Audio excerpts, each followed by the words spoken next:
Okay, our next senior is Colin Hoffman. He is escorted by Matthew and Jamie Hoffman. He is involved in football and track.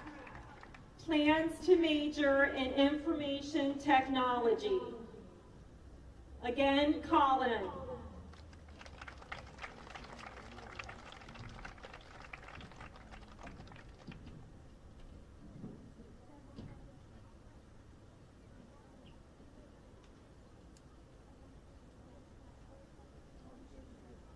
Our next one to recognize is Dominic Malinino. He is escorted by Aaron Malinino. He is involved in track and cross country and plans to major in biology. Dominic.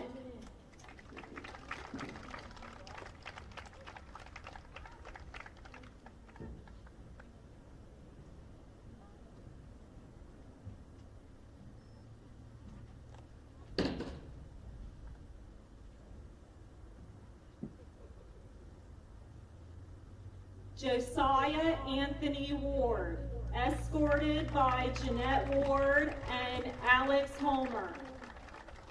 Josiah is involved in GSA, Interact Club, Avidum, track, and cross country. He plans to major in nursing. Josiah.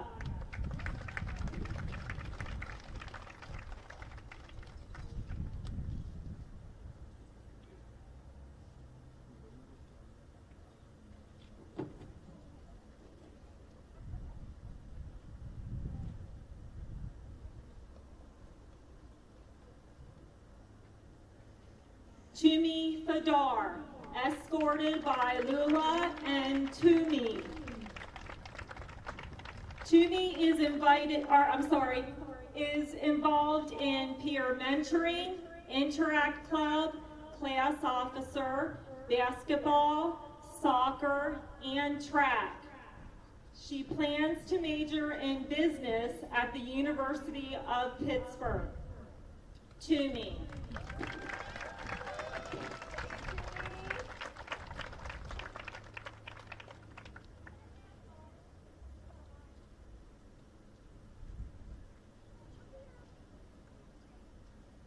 Ladies and gentlemen, one last applause for our 5 seniors. Can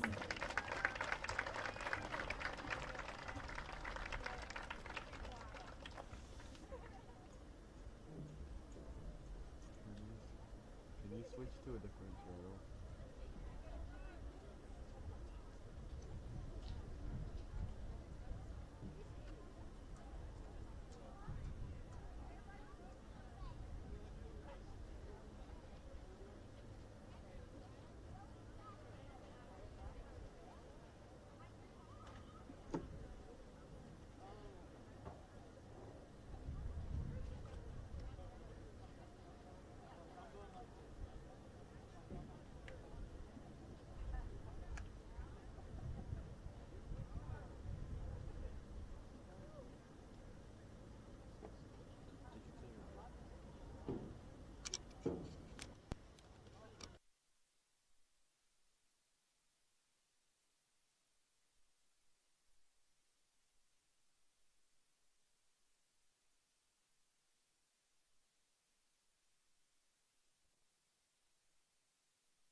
National anthem, and gentlemen, please remove your caps.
very best to keep you up to date, get you results, and give you some live action. This is a final call for triple jump, girls pole vault, girls high jump, girls shot put, and boys javelin. And then there'll be some field events, so we will switch as best we can back and forth. So we're on our very first meet event here in the 4x800. What can you tell us about that? Well, we have some records to look at. So the 4x8 men's record is from 1981, dates back quite a while, with a time of 9:51 and 7.07, and that's held by Seifert, Chapter, Mensch, and Miller. So we're looking at that men's record. Yes, and that was the girls' record is by one name you heard there, Brianna, was Miller, Lori Miller, who holds numerous records. So her name will be coming up. We'll be talking a little bit more about her later. How about the boys? When we look at the boys' record is 1987 with a time of 8 minutes and 1 second, and that's held by Jay Jacobs, S. Snoop, D. Sloop, and B. Little. That was a very good team. They finished second in the district, and they were the number 2 ranked team in the state.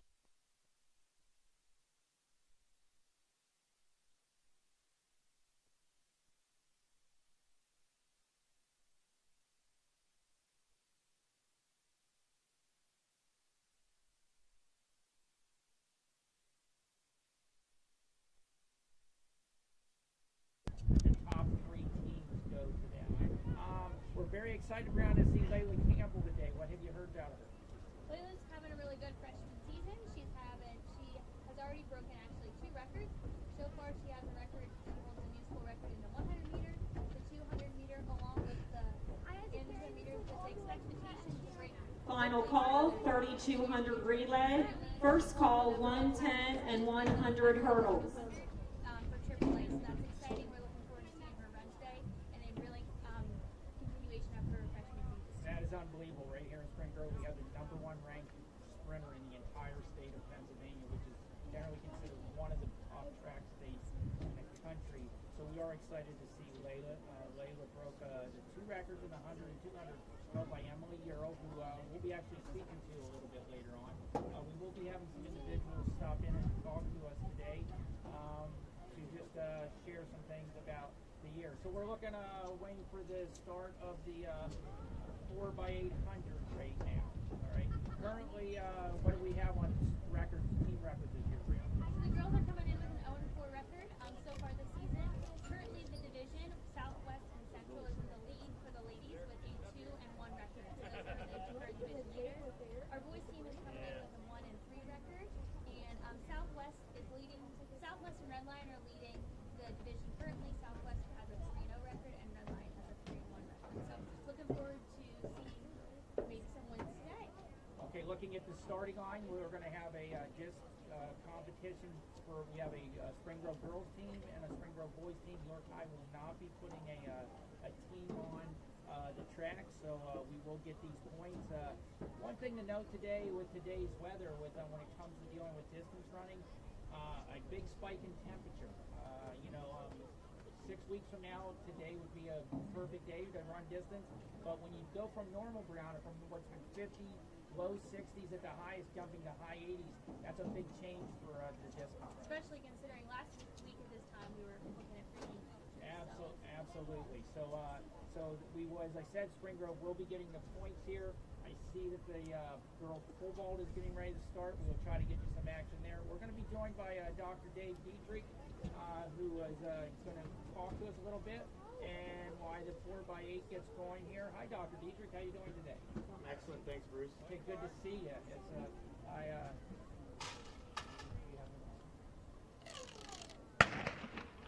And there's the start of the 4x800. Okay, thanks for joining us. I'll call you Dave. Hey, that's great. Okay, Dave. Congratulations on being being named head principal of the high school. It's your first year, and like anything, your first year would be tough, but you face a lot of challenges this year. Can you share a little bit of how that's gone for you? Honestly, Bruce, it's gone much better than everybody initially expected. Second call, 110 and 100 hurdles. First call, 100 meter dash. We are I need slack. at the end of April, and we're still in person in session. And our teachers are doing an outstanding job. Our students are doing an outstanding job. I think probably the most challenging part of this year is the management of the distance and traditional learners. I think that's been a huge challenge, but we've grown a ton. Our teachers have learned a lot of new strategies that they're using in the classroom to manage that, and that's been great. The district adjusted the schedule to allow for some flexibility on Wednesdays to help manage that. And then just the whole challenge of social distancing, the masking. Those are the kind of things our students have missed out. Even with everything that we're offering, we like to focus on all the things that we're offering. But even with all those things that we're offering, there's some things they've certainly missed out on.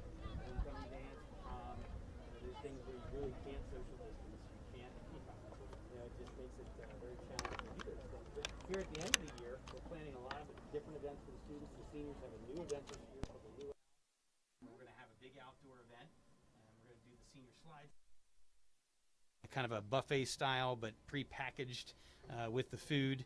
We're going to have Mark Zapp. Mark is going to be helping to cater that with Melissa Freestone. I can get some. Yeah, I tell you what, we're really looking forward to it. They have a lot of games and things planned for the students, so it should be a lot of fun. That's awesome. And a big shout out to Dr. Ionitis, Dr. Grove, our school board, and the entire leadership for staying the course, staying open this year, facing all these challenges. And I know the kids have missed out on stuff, as you said, and that's tough. But we're glad there's some adjustments being made to help with them with that. What do you see next year moving forward? Well, it's tough to say. I'd like to believe that with the changes that the CDC's coming out with, and we're hoping that PADOH adopts some of that with the masking. I'd love to believe that next year we're going to be in school without masks, but it's hard to say. We just don't know where things are going to be, and so we'll have to wait and see with that. I will tell you one thing I'm super excited about, for this particular senior class, is we get to have a graduation with all the students coming together this year. And so we're really excited about that. And that's happening on Thursday, May 27th. We'll also be live streamed, but we'll have all the students down there on the field. We'll have about 1,200 people in the stands here. We can do that and still social distance, and so we're excited about that. That's great. That's one of those obviously huge events you look forward to in your life, that you're able to do that. We'll get a quick update on the track here. It's we're on our second leg of the 4x800 relay.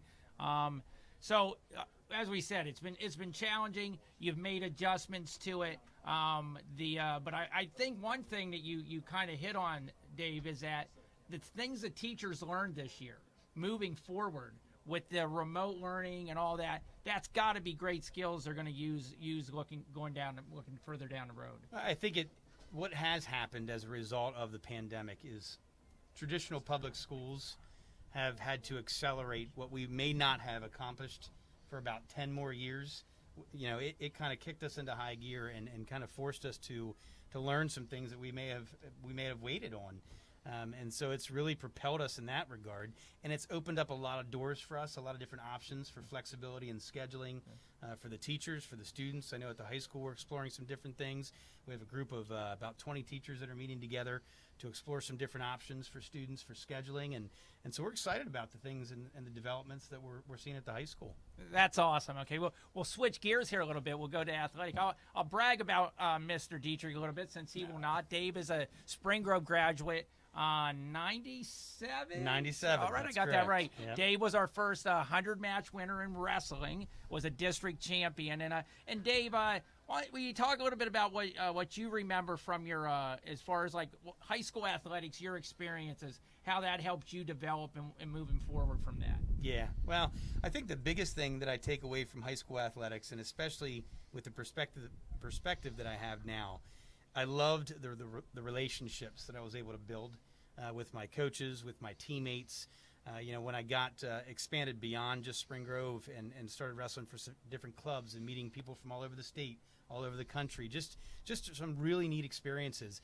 And I think the biggest thing that I took away from athletics, specifically wrestling for me, just that if you put your mind to it and you set a goal and you're willing to do the work that it takes to achieve that goal, you can achieve just about anything.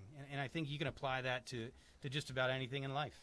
That's great, Dave. I see our runner, one of our seniors, Josiah Ward, is handing off, and the boys are going to their third leg. And Dave, then you went on to a Division I wrestling career at Drexel University. I did. Do you look fondly back on your college athletic experience? I do. Cutting weight was never fun. Absolutely. but certainly I enjoyed the experience. Again, the camaraderie of the team. I was certainly a transplant from Seven Valleys in Spring Grove Absolutely. to the city of Philadelphia, and that was a bit of a shock for me, but it also helped to give me a different perspective. And I think that helped me to grow as a person. But just that whole experience, too, with managing wrestling and the freedom that you have in college and that self-discipline that it takes to be a Division I athlete and competing at that level while maintaining your grades, because there's a lot of distractions in college. Absolutely. So that was a big deal. Yeah, having had a daughter who competed at the Division I level at East Carolina University, I witnessed that firsthand, and it's a tough ask. College in general is, and then to add that to it, we won't ask you if you're currently cutting any weight or not. I'll volunteer that, and I am not. All right, so we greatly appreciate you stopping up, spending a few minutes with us. Wish you the best moving forward the rest of the year, and hope to see much more of you over the years around. So, Excellent. okay. Thanks, Bruce. Thanks for being here and for doing the live stream with our students, and it's just a joy to see you. Okay, you too. Take care, Dave.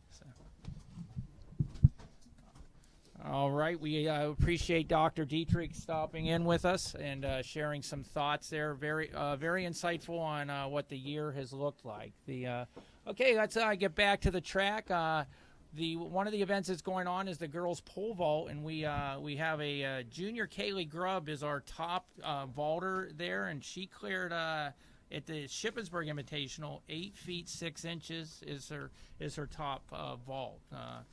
Brianna, what is when we look at the school record for the pole vault, what do we have? When we take a look at the school record for the pole vault, it's currently held by Natalie Elliott. She set that in 2017, and that's going to be 12 feet 6 inches. And a little bit more info about Natalie is she currently is running at High Point University. I believe she also has a sister on the team. She did, yeah, and unfortunately her sister, I think Coach Baumgartner said that she had a concussion, and so she's not going to be competing today. Natalie was a state medalist, had an outstanding high school career, and also established the school record at High Point. What was that, Brianna?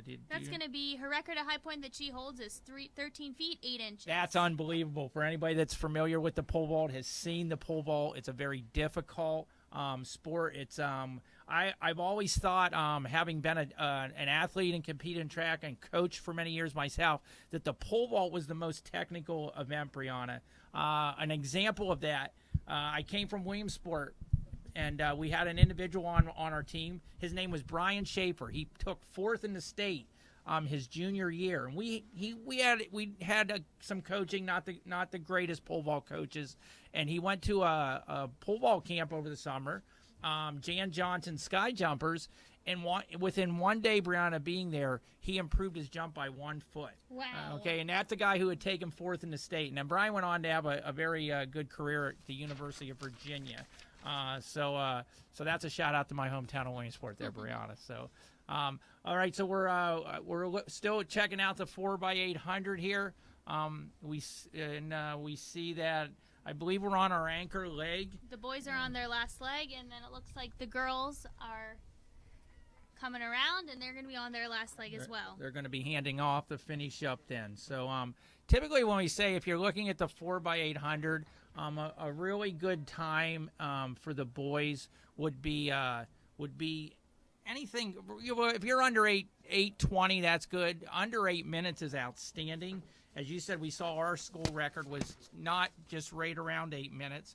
And when you look at the girls, if you get under 10 minutes, that's very good for the girls. So, and you'll be very competitive at the district and possibly even get to the state meet at it if you could run those times. So we see our anchor leg is really kicking it in there on a day like this, Brianna. As a coach, when you're competing against a team that unfortunately doesn't have a lot of athletes. How might you manage your athletes? Would you have them in as many events as usual, maybe? Probably not. I obviously don't have a coaching experience, but maybe also it's a good opportunity for some kids to try some events that maybe they they wouldn't normally do during a packed meet. Absolutely, or maybe just focus on one event and then go for a time. On a day like this, probably as a distance runner, you may not be looking for an outstanding time, but as a sprinters now, our sprinters, hurdlers, and jumpers have really like days like this. You can get loosened up a lot easier in the warm weather, and you don't cool down as quickly. So that is a big benefit to the sprinters and jumpers. All right. Okay.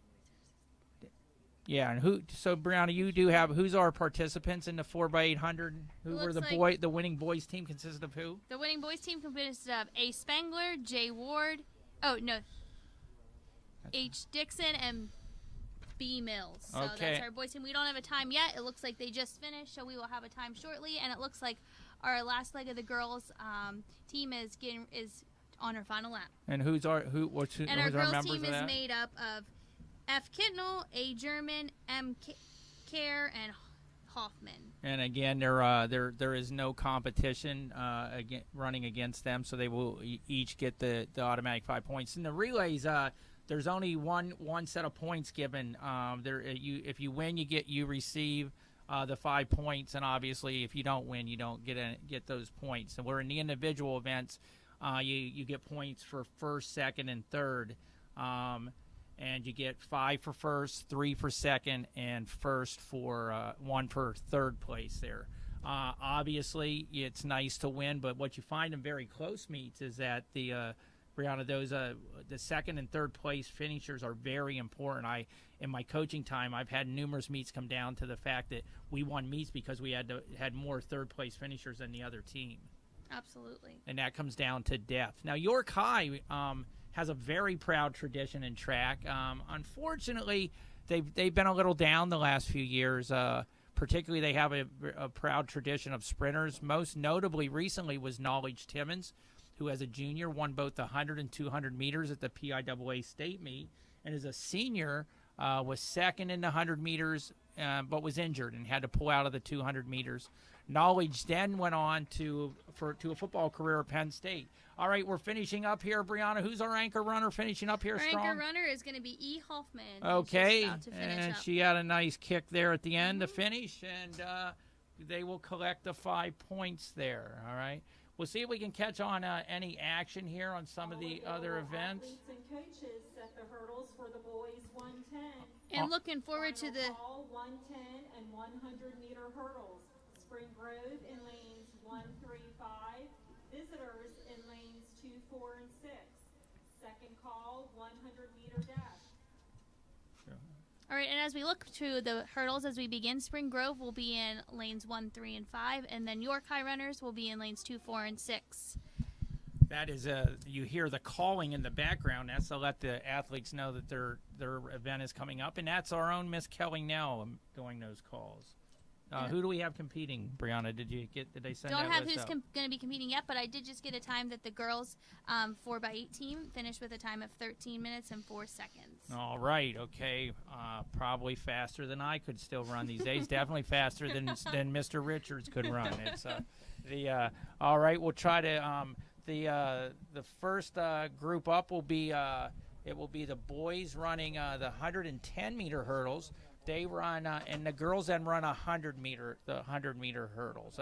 Unfortunately today, Brianna, our top hurdler for the boys, Jonah Wareheim, he got quarantined, I believe it was just today, along with a couple of our other male athletes with COVID. And Jonah's having a real nice year. Yeah, that's unfortunate that we won't be able to see him run today. But, yep, a few athletes are going to be out due to quarantine, but we still have some runners to look forward to today. Jonah is he just this past weekend he took first place in both the 110 and 300 hurdles, and he's very close to school records in both of those.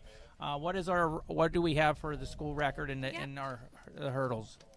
Our current school record when we look at the 110-meter hurdles is held by Andy Mummert, and that would have been in 1989 with a time of 14.91 seconds. Yeah, that's a very good time. If you're running under 15 minutes there, that is very good. We've had some very good male hurdlers over the years, state caliber hurdlers, and And most recently, obviously, it's Jonah Wareheim. The Wareheim family is a very familiar name to us on the track here. There's been 3 brothers that have all competed. The oldest, Adam, was more of a jumper. He actually competed then at Shippensburg University. He was a district caliber. And then the other brother, Jack, currently competes for Susquehanna. He, Brianna, was a 425 miler and qualified for the state meet. Wow. And now we have Jonah, who is a hurdler. So that is they almost some distance, some short distance, some sprinters. Thing about hurdlers. that, there's a team that you probably, if you had a family decathlon, they'd be in pretty good shape. So ideal candidates. So unfortunately, we won't see Jonah today compete. I was excited to see him, but we'll keep our eye out to him as we move to counties and districts, and hope he gets some of those state records, and hopefully he can get to the state meet. Right. All right, we have our athletes. Let's see if we can see anything. I see we had one of our girls just clear one of the heights in the pole vault.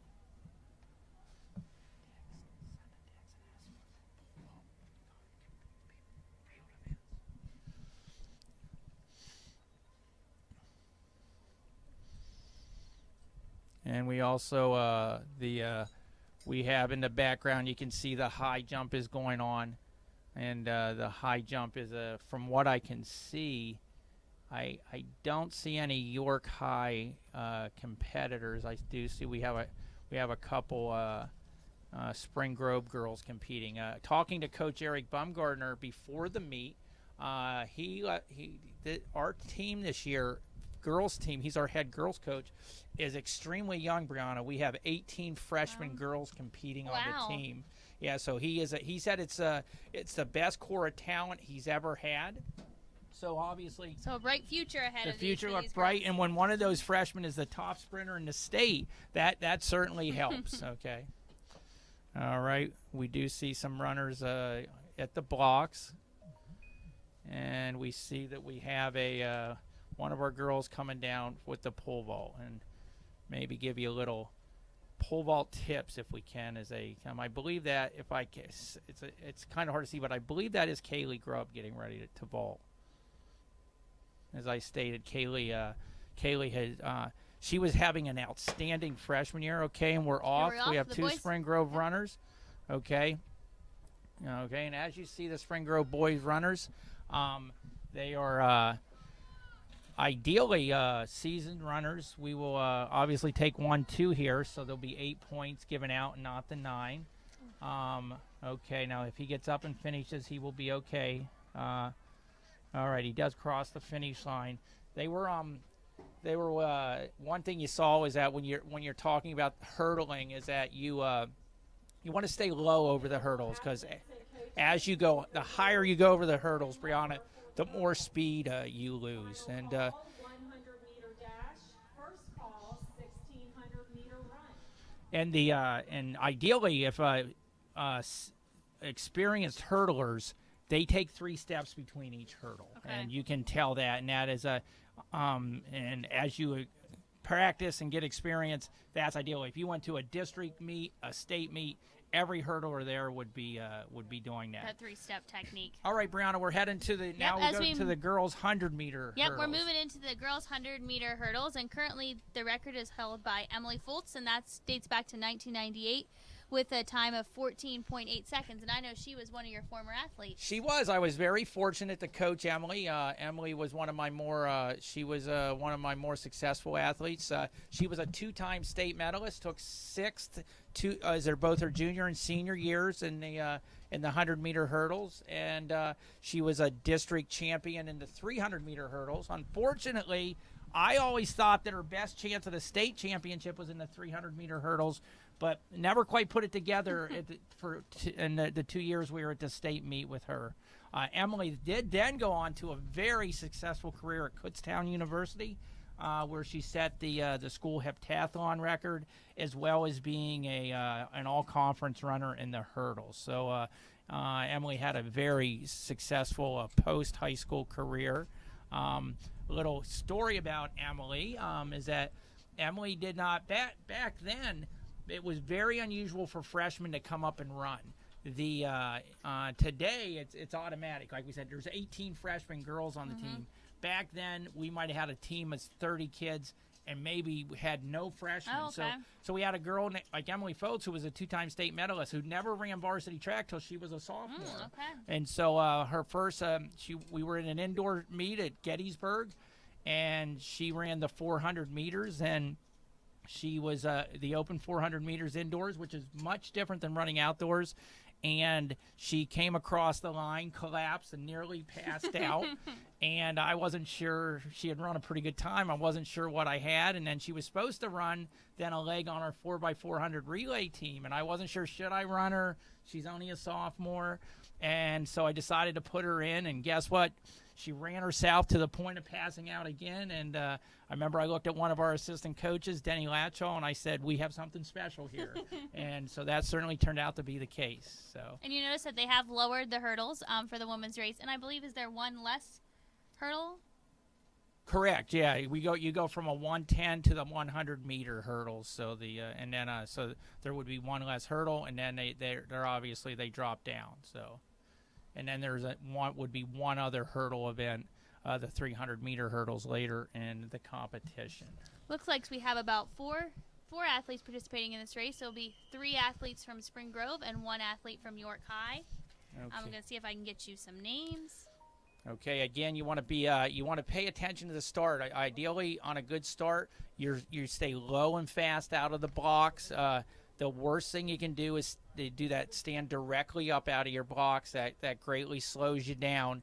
So you don't want to be like fully erect and position and running until about your 3rd or 4th step out of the block. So, and obviously those the steps to your first hurdle are very important because generally sets the tone for your whole race. Okay, our Spring Grove athlete is out in front.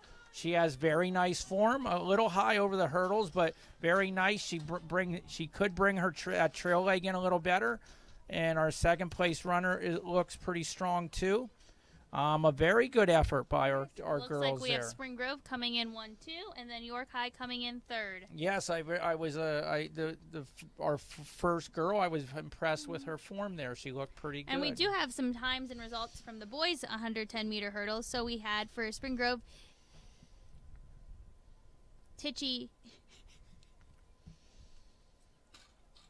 What was the time, Brianna? With a time of 20:15. Sorry. All right, so the winning time there was 20:15. So and then we had Jay Smith coming in second with a time of 24:05. All right, so we're coming up to our next events will be the boys 100-meter hurdles. I see we have one of our vaulters up. Let's take a look here. Unfortunately, they don't have anything telling us the height. All right, you will see there.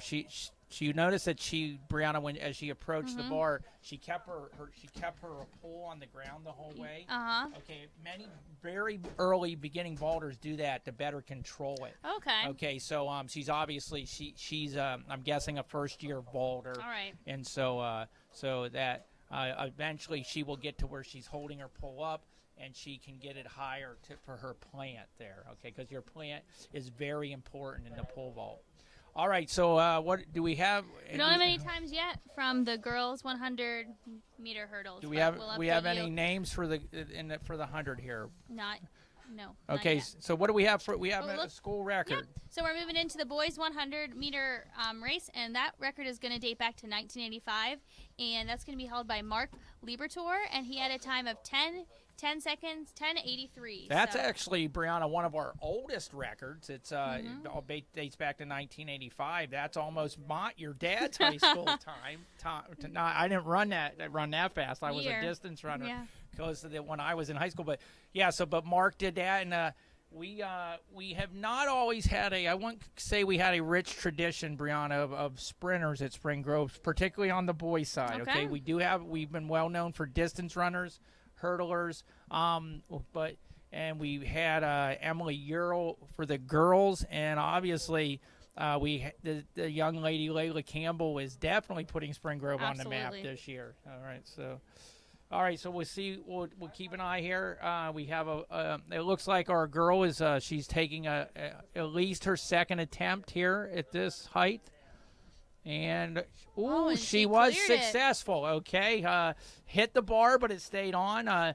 You get 3 attempts at any height, and you can pass a height at any time. So you do not have to come in at what the starting height. You can come in at any height you want. Experienced vaulters, some of your better vaulters, they will pass the first, say, 2, 3 heights. Now I'm sure when Natalie Elliott was vaulting for us, she definitely was still sitting, waiting to come in. So.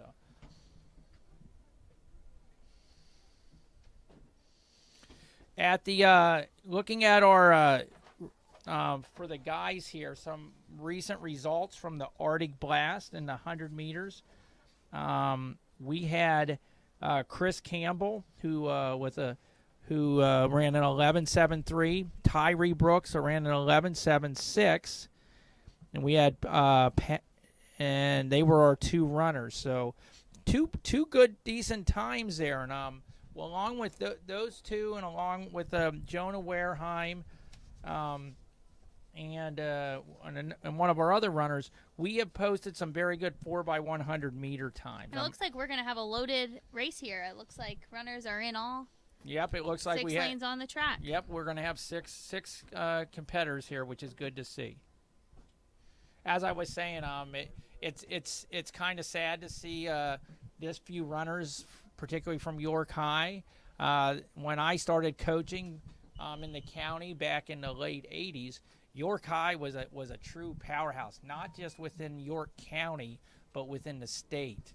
And every yearly they had I mentioned Knowledge Timmons. They had Tyson Thomas, who played for Penn State, Omar Brown, and Emco Sweeney, who both played in the Big 33 game.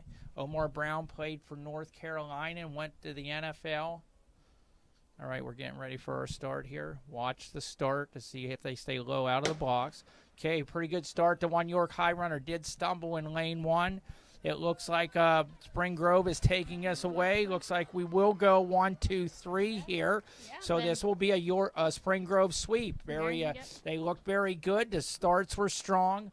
The one York High runner did stumble out of the blocks there, which obviously greatly impacted his race. So It does look like we are going to have another heat of the boys 100 meters. This would be an exhibition heat coming up now. So this obviously would be one that does not count for points.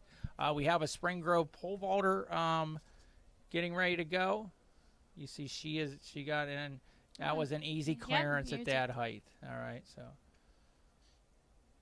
Quite a few pole vaulters for Spring Grove. Yeah, that's what I was just actually going to comment on, Brianna, is that we looks like we have like 3, 4, maybe four different pole vaulters at least Quite down a few there. girls. Yeah, that's good. That's good to see. And again, I said that's an extremely technical event. If you've never tried it or coached it, you may not have any idea. I would, if you say, man, that looks easy, I challenge you to come over, grab a pole, and just run down there once, and just even try to just swing onto the pit. It's very difficult. I know recently you've seen a lot of gymnasts and swimmers that have kind of taken on pole vaulting. Absolutely. When I coached Brianna, if somebody told me that they had come from a gymnastic background, I automatically at least tried them in the pole vault. It's so. And having the correct part of being a good coach of the pole vault is knowing what the correct poles for your athletes to have, because the length of it, the weight of it, all that is very important. If I ever got back into coaching, one thing I would have is somebody who just coached a pole vault, nothing else. I would have solely a pole vault coach. With that said, every event in track, regardless what it is very technical in its own way. Okay, obviously you can't. Everybody has their own set natural ability, but you can obviously work to improve upon that. All right. Okay, I believe that was our girl's first attempt at that height. She was the one that hit the bar pretty hard, but was able to get over it. I'm wondering if we have anything from the throwing area. Okay, we do not, so we'll have to wait. Hopefully get some results from there. We do not have any cameras down there, and for the Cameras were not. Yeah, We're not able to work for that area, so we'll get you results as soon as we have them. And that would be your javelin shot put in discus, and we're very lucky in the javelin shot put in discus to have we have Coach Kroll and Coach Perigo, who have been there as a coaching team for very long. We may even get them up in the booth later on and talk to them a little bit. Yeah, they started super early because of National Honor Society inductions tonight, and there's a lot of throwers that are getting inducted into NHS tonight. Okay, so They said like a half hour before this one. Okay, so Mr. Richards is giving me information on the spot, which lets us know that many of our throwers are also being inducted into the National Honor Society. So so these big throwers are very smart also. I was gonna say. And so they're going to get done Working early. hard on the field and off the field. So it's a success in both the athletic field and the classroom. That's what we want to hear. And in all seriousness, Brianna, it's just great to be here and have competition going on. Absolutely. We faced a lot in the last year. These individuals, they lost their season last year. There were no spring sports. There was not a district track championship, a state track championship. So to see these individuals here today, it's great to see. Okay, so we have the girls' 100 meters coming up. This will be our first chance to get a look at the fabulous freshman, Leila Campbell. Tell us a little bit, Brianna, about what were the records and what are the current records here? Absolutely. So like we said earlier, Leila has already set 2 records this year in the 100 and the 200. So she actually broke 2 records by Emily Ural that were set back in 1995. Her times, Emily Ural had run a 12.4 in the 100, and Leila recently broke that record with a 12.22. And so Emily held that school record, and I'm looking at Emily right now. She's down by the track. She's going to be joining us a little later. And Emily set that as a freshman, so she held that record for 27 years. And Emily was a state qualifier in both the 100 and 200 as a freshman, and just missed making finals and getting medals there. She did go on to be a state medalist in the 400 meters her sophomore year. She took 4th in the state. Okay, Leila would be in lane 4. Okay, she had a very strong start. All right. She has very good form. She's driving her arms like a very solid. All right. Okay, and Leila does not disappoint. She wins that race going away. She's a very, very special athlete. She also was a member of our girls basketball team that made it to the state semifinals. In the state quarterfinals, Leila scored over 30 points and grabbed over 20 rebounds as a freshman. That is simply unbelievable. I would say, Brianna, that Leila, we could classify her as a generational talent. Absolutely excited to see her continue to perform today and going forward. I do have some results from the girls 100 meter hurdles. Please share those, Brianna. So we did have Spring Grove come in first. This is the final call. That will be A. Schwab with a time of 16 seconds and 16.60. Then in second place, we also had another Spring Grove runner, C. Shuri, with 18.66 seconds. And then in third place from York High, we had A. Bones with a time of 21.43 seconds. Okay, very good. Not a bad time for the winning time there. Give me the name again, Brianna, please. That was A. Schwab. Okay, and she ran in the 16th. That's very good.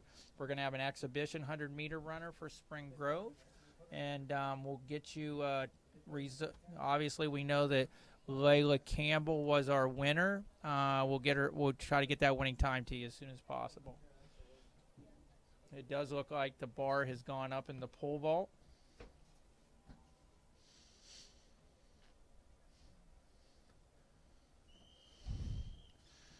Also going on currently is the long and triple jump. We would have the girls triple jump is going on right now, and I believe the boys long jump must already ended. How the jumps work is that you get 3 jumps, and then the best of your 3 jumps counts, and then there's and we have 1 exhibition runner starting for Spring Grove. I'm going to go out on a limb on this one, Brianna, and say this: Spring Grove's going to win this heat. All right, so in the jumps, you get 3 jumps, and your best jump counts. Okay, now you can foul if you step over the board. In the triple jump, it used to be commonly called a hop, skip, and jump. Your first 2 steps have to be off the same foot, and then you alternate to your other foot, and then you actually take your final jump into the pit. And what is our girls' triple jump record, Brianna? Girls' triple jump record is currently held by Gretchen Bowersock. That was set in 1979, so another old record that's been around for a long time, with a jump of 36 feet 4 inches. All right, Gretchen Bowersock. Some of you may know Gretchen was a very good athlete. You may know Gretchen as Gretchen Gates, who was a teacher and coach here for a very long time. She finished her professional career as an administrator in New Oxford. Gretchen coached both cross country and track, and was an outstanding coach. And that her record has stood up. I do recall that Emily Ural was within a couple inches of breaking that record. And we do have some times in from the boys 100 meters. So if you remember, Spring Grove did sweep that event. So we're looking at first place was A. Smith with a time of. All right, we're having some technical difficulties, so. Yeah. Second place was C. Campbell, and then third place was A. Assam. Okay, very good. And we do currently have a score update. Currently, the boys are in the lead with 22 points, and York High has 0 points. And then some other results to share with you from this past weekend was the Arctic Blast. Was the running events at Northern High School. And up there for the girls, Leila won both the 100 and 200, and she ran the open 400 for the first time, and her time in that was a 58:45. That is just unbelievable. Okay, we have one of our Spring Grove girls coming down for the triple jump. All right, and you saw there what she had her off the board. It looks like they're calling a foul on her, so you'll see they will not measure that. She was her plant step, which we call, was over the board. All right. One of the things in the triple jump, when I coached my athletes in that, I said you want to be like a skipping rock. You want to stay low and fast, very similar to starting out of the blocks in the sprints. And we have one of our boys coming. Okay, and you see, if I was coaching him, the one thing he also fouled, I would tell him that you have to bring that first step down. Yeah. So he was a little high from that. He lost his speed. All right. Let's see what we got. If we can go over to the pole vault. It looks like Kaylee Grubb, our top. All right. We have the start up here. That started the 1600 run. Both boys and girls are running together. And a record update on that, Brianna? Yep, I have some record updates. The guys' record is held by D. Dunlap, and that dates back to 1973 with a time of 4 minutes and 17.1 seconds. That is Don Dunlap, and Don Dunlap took third in the state. He also was and that's an incredible time. We've had some kids close to it, but even that time stands up even today, 4:17. That would be in the hunt for state championships and any year, okay? And so what do we got for the girls? Yeah, and then when we take a look at the girls' record, that dates back to 1984. It's held by Kim Meckley with a time of 5 minutes and 17 seconds. And Kim Meckley is our best girls distance runner ever, and she was a state qualifier, and she also was a district champ in cross country, and she was a member of our inaugural Hall of Fame class. And speaking of inaugural Hall of Fame class, we're proud to be joined by my good friend and former athlete, Emily Rick, who we know as Emily Ural. How you doing, Emily? Hi. Great. Fun being here. Good yeah, races so far. It's great to be back at the track. It seems like we like old times, the two of us being at a track together. You and me. I feel like telling you, hurry up. Getting the job done. You're late. I'm like, get from the jumps over to run. Okay. So how's your year going, Emily? It's been a good one. I teach at the high school. It's been a good year. The kids are coming around, seeming to enjoy themselves. So now we'll just wrap it up and head out. It's great. Okay, so we were talking a lot about you, Emily, and good things because I'm sure you've had you got a chance to see Leila Campbell. And I just saw her run, yeah. And Leila broke your records, both in the 100 and 200, which you held for 27 years. Can you believe it's been that long? I cannot believe that. No. And so it was. You set those as a freshman, and then as a sophomore, we bumped you up to the 400. We switched events. Yep. Yeah, and so that turned out well. You took fourth in the state. Yep. So talk a little bit about your high school athletic experience in general, because you did a lot, and you did track. You did cross country. Mm-hmm. You did field hockey. You were the fastest goalie ever in the history of the state of Pennsylvania. And you did basketball. Basketball, yeah. And you did soccer. I believe you were you player of the year? Player of the year. In soccer, Yep. okay. Yep. And Emily was in our inaugural Hall of Fame class, as I said. And she also, years ago, I don't remember how long ago it was, Emily, that the York newspaper did the top 10 athletes all time. They did from each school. And you were in that list. I was. I don't remember exactly shockingly. where you fell. I'm going to say fourth. Is it my mind? Do you recall? Well, from what I was told, they weren't actually ranking them. Okay, all right. So, but I do remember someone writing in a letter to the editor. I don't. Maybe are you referring to me? I am. Okay, yes. all right. Okay. And I don't know if you said that I wasn't in the top 10 or that there were several others that should have been absolutely. in the top 10. You were not one that I questioned. No, Okay. I questioned that there was a couple other people that could have been, like your good friend and teammate Emily Foltz. Yes. Yeah. Okay. Yes. And yes. you could have made a strong argument for Emily. Yep. to be that in she should be in there too. Yeah, Yep. Another great all-around athlete. Lots of different sports. You definitely were in the top 10. So don't try to paint it for something that it wasn't. Okay. So talk a little bit about your high school athletic experience. But hang on a minute. We get that quick update. It looks like Spring Grove's going to run away with this. York High does not have any competitors. I believe the girls are wrapping up their second lap of the 1600. So go ahead, Emily. Your high school athletic experience.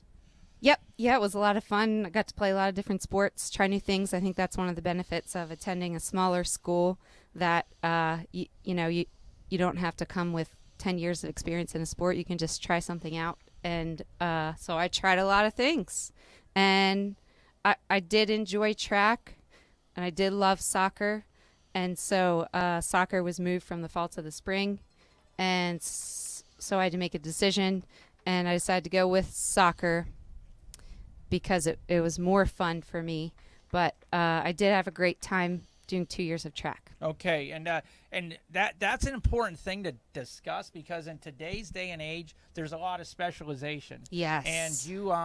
And you didn't do that. You did try a lot of the sport. And if somebody who did not know you looking at it say, well, wait a minute, you were fourth in the state as a sophomore. You could be a state champion. You're not running track. Some people would say that's crazy.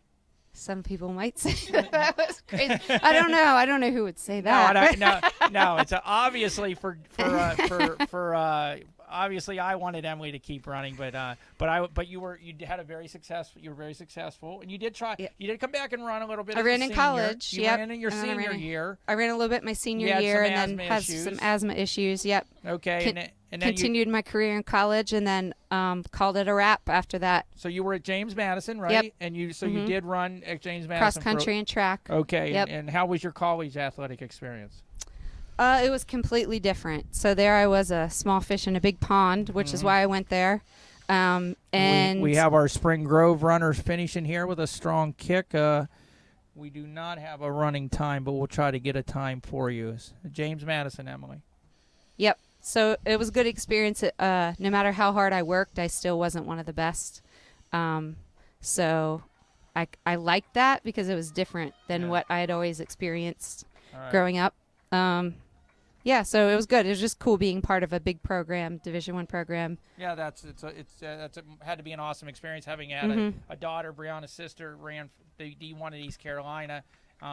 It's a lot different. It's a lot of expectations and the work. That's right. You're not running for fun. You're running for purpose. Yeah, absolutely. And as a coach, a high school coach, I always warned my athletes that it's not going to be the same at college. You got to remember the person coaching you. that's their living. They Yep. need you to do well. To So- produce. So Yep. you have two boys, right? Boy and a girl. A boy and a girl. That's Yep. exactly what I thought. So the Yep. 8 and 9. And so let's kind of play it forward a little bit. That your son's a really good lacrosse player, and he tells you that, hey, I'm not going to do lacrosse. I'm gonna go to baseball. How would you feel about that with your experiences now? Yes. I would be fine with it. So my husband and I were both really into sports growing up. Sports are really important to us. Most of our social lives revolved around it as teenagers. So then when we had kids, we just kind of assumed that our kids would grow up loving sports too. And right now they don't. They play some sports, but they don't love it. They're not diehard competitors like my husband and I were, and so we've had to kind of learn and accept the fact that they're doing their own thing. Okay. And so we're cool with that Okay. now. And our girls are finishing strong here at the end. It is a strong finish. Yes, it is, and it's two soccer players. Oh, they are out okay. there on the track. So that, Yep. that goes to my next question. Like now, you are currently the head girls soccer coach, and Yes. Do you encourage your girls to do track? And it's I encourage my girls to do any sport in the off season. We have 10 of my soccer players are on the track team right now,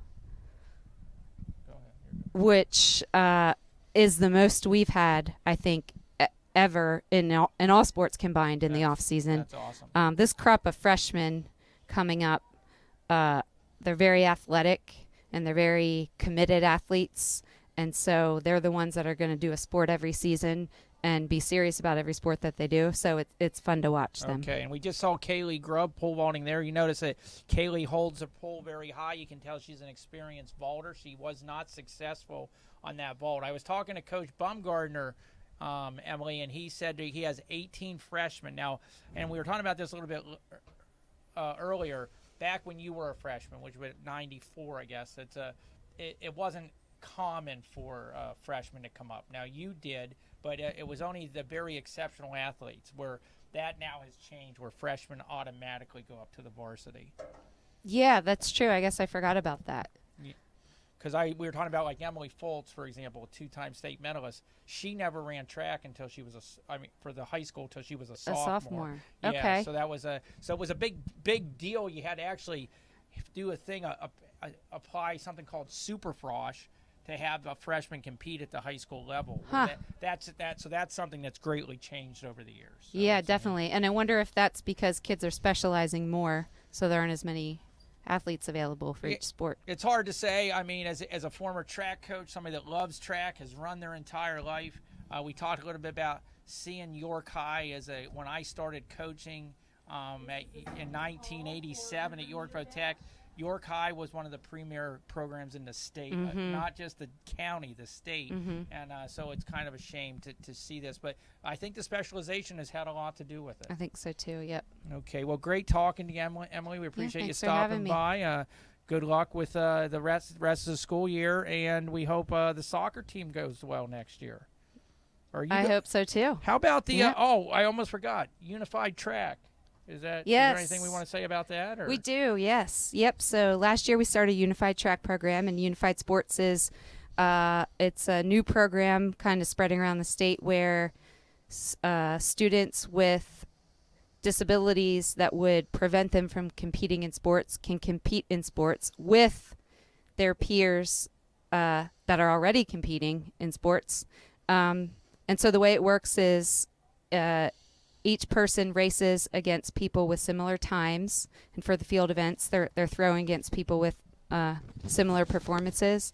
So anyone has an equal chance of scoring points for the team. So it really levels the playing field, and it's setting up a situation where friendships can form between students who normally wouldn't be able to access sports and extracurricular activities with students who are used to doing it. And it started off really great last year, and then COVID ended the spring sports seasons, and this year things kind of were kept minimal because of the concern of COVID, and students in the vulnerable populations being out and around everyone else. So we're going to pick it back up next spring. And I just think it's a really cool program, so I hope to see it grow in the next few years. I know there are other sports that they're hoping to add on, so I'm looking forward to a future with that. That's awesome. We hope that gets running. Thanks. Great to see you, Emily. I'm very proud of the person you've become. All right, talk to you later. Thanks, Coach Weaver. All right, Brianna, we're about ready to head to the start of the boys 400. Do you have any results to give us? Yeah, I do have some results. I got in the results from the women's shot put, and it looks like we had York High came in first. Nasiah Swan with her best throw was 27.2. Second place is also a York High, Joy Agumnadu, and her top throw was 26.3. And then third place is going to be Spring Grove's Rachel Feder, and her best throw was a 22.5. So that's just the shots. First of the throwing results from the women's shot put. All right, so we had a first and second for York High and a third for Spring Grove. Okay, that's correct. We'll be giving you some of our names of our throwers as we go through the meet. Right now, we're going to be looking at the track. And we're going to have the start of the boys 400 meters. You'll see the official is calling. I'm sorry, the 400 relay. Then the officials calling them in their blocks. The 400 relay is there's 4 runners. Each runs 100 meters, and you must do the handoff within what's known as the fly zone. And if you get it before or after, it is a foul. You also cannot drop the baton. All right. Good exchange by York High. Spring Grove looked very close to the fly zone there, Brianna. I hope that wasn't a foul. I do not. It looks like it was not. It looks like I see looks a like white a very flag, close clear. meet. Okay, that looked like a very good exchange. Good. This is going to be a good run here at the last meet. Looks like Spring Grove does have the lead here. A good handoff should take care of it. They did get it. All right. Very good. Very strong legs, Brianna, from 2, 2, 3, and 4 there to get us back in it. And it looks like, looking around the track, I don't see any yellow flags, so it looks like it was they were all good exchanges, so that would be a very nice run for Spring Grove, considering they're missing 2 to 3 of their members of that team. Absolutely. Yeah, their best team is very close to the 4x100 relay record, which is what, Brianna? And the 4x100 relay record is from 2016, and that's going to be a time of 43.65 seconds, and that's held by Adam Wareheim, Devin Worley, Tyrell Hartwell, and Noah Hayes. And that would be, we mentioned Adam earlier, Jonah Wareheim. Noah Hayes also is he's a record holder. He's our triple jump record holder for boys, and that team was actually the #1 seed at the district meet with that time that year. I believe they were the county champions as well, but they did not have a great district meet, so they did not advance. So. And we did get some results in from the men's and women's 1,600 meters. So when we take a look at the men's, our first place runner was A. Spangler with a time of 5:55. Our second would be Dixon with a time of 6:20. And then our third place is Jay Ward with a time of 6:38. Those were all Spring Grove runners. Yeah, when you're doing that, obviously, when you have a day like today, Brianna, you're not out there actually racing. You're using it more for training. So I mean, if those times sound slow, that's intentional. They were just doing it as a training run. Okay, all right. So we do have the girls 4x1 coming up. Spring Grove and York High. And when we take a look at the record currently for the girls, that's going to date back to 2017, and that's going to be a time of 50.9 seconds, and that's held by Abby Erlemeyer, Zoe Stauffer, Madison Miller, and Angel Rohrball. All right, Nate, what you see there is that our 4x1 records have been set recently, and the individuals on those are also a couple of them show up elsewhere in our record book. Absolutely. Before this race does kick off, we do have the results from the women's 1,600 meter race. Again, that would be 3 Spring Grove athletes that placed 1, 2, 3. First place would be A. German with a time of 8 minutes and 5 seconds. Second is F. Kittner with a time of 8 minutes and 5 seconds as well. And then third place would be E. Hoffman with a time of 8 minutes and 24 seconds. All right. So. Again, the time's not outstanding. There was no York High runners, so they were just pretty much using that as a training run. I'm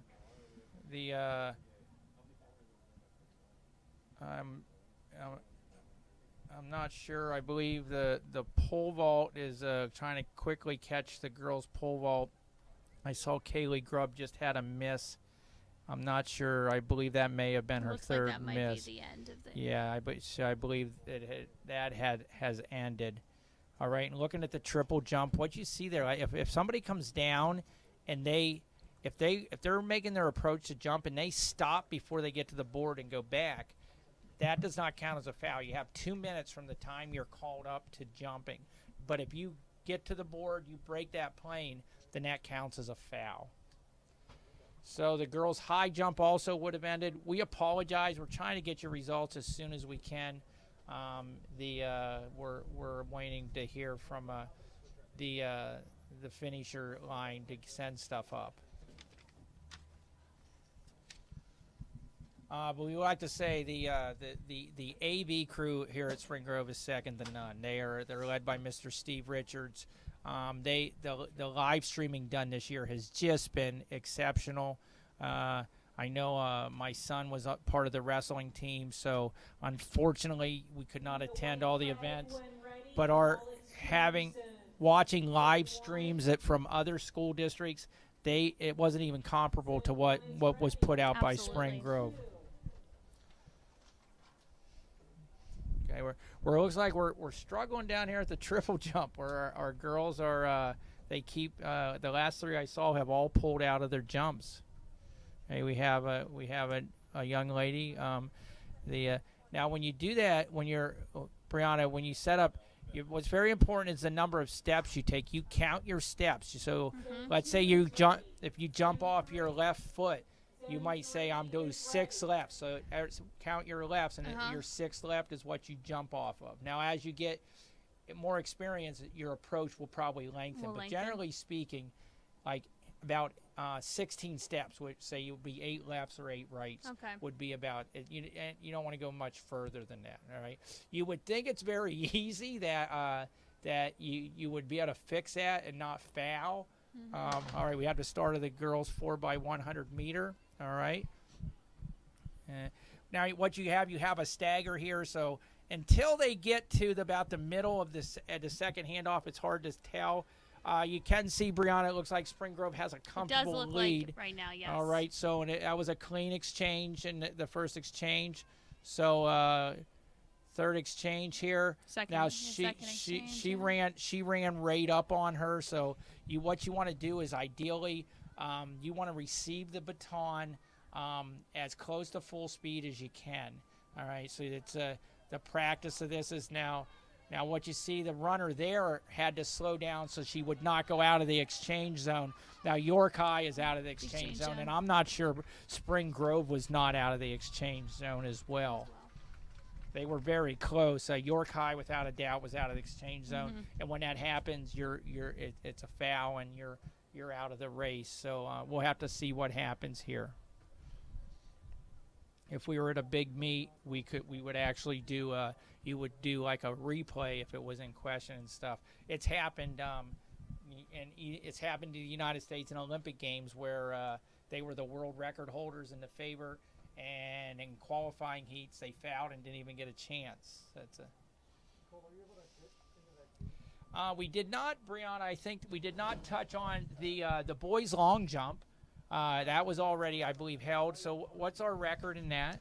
When we take a look at the boys' long jump, we don't have results yet from that, but the record dates back to 1998, and it's held by Aaron Lewis with a jump of 22 feet 7 inches. Yeah, Aaron set that at the White Rose Invitational, which is held yearly at Central York.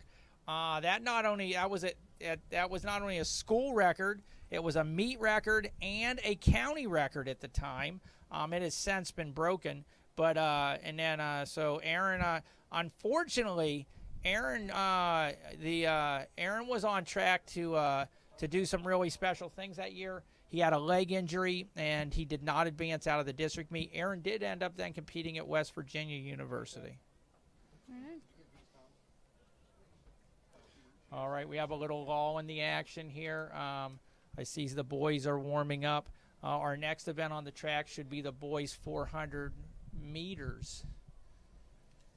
And when we take a look at the record for the boys 400 meters, that is from 1977, and that is held by Jay Knoll with a time of 49.3 seconds. Yeah, that's Jeff Knoll, and to you, those of you familiar with Spring Grove in general, the Knoll name may sound familiar. His brother Mark Knoll was a district champion in the 2-mile.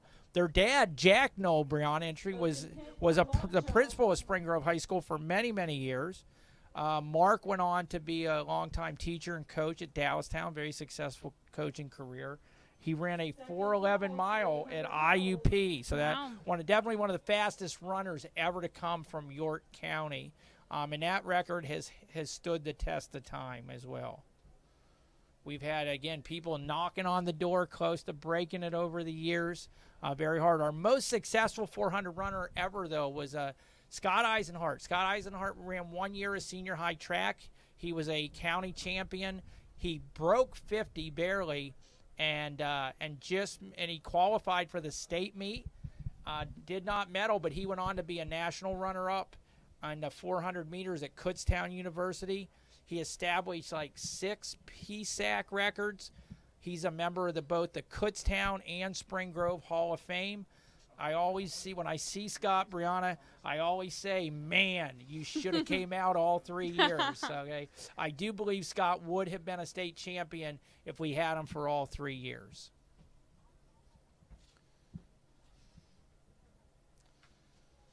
That's always one of those woulda, coulda, shoulda. If he woulda, Scott was a great kid. He helped us have some very successful relay teams as well.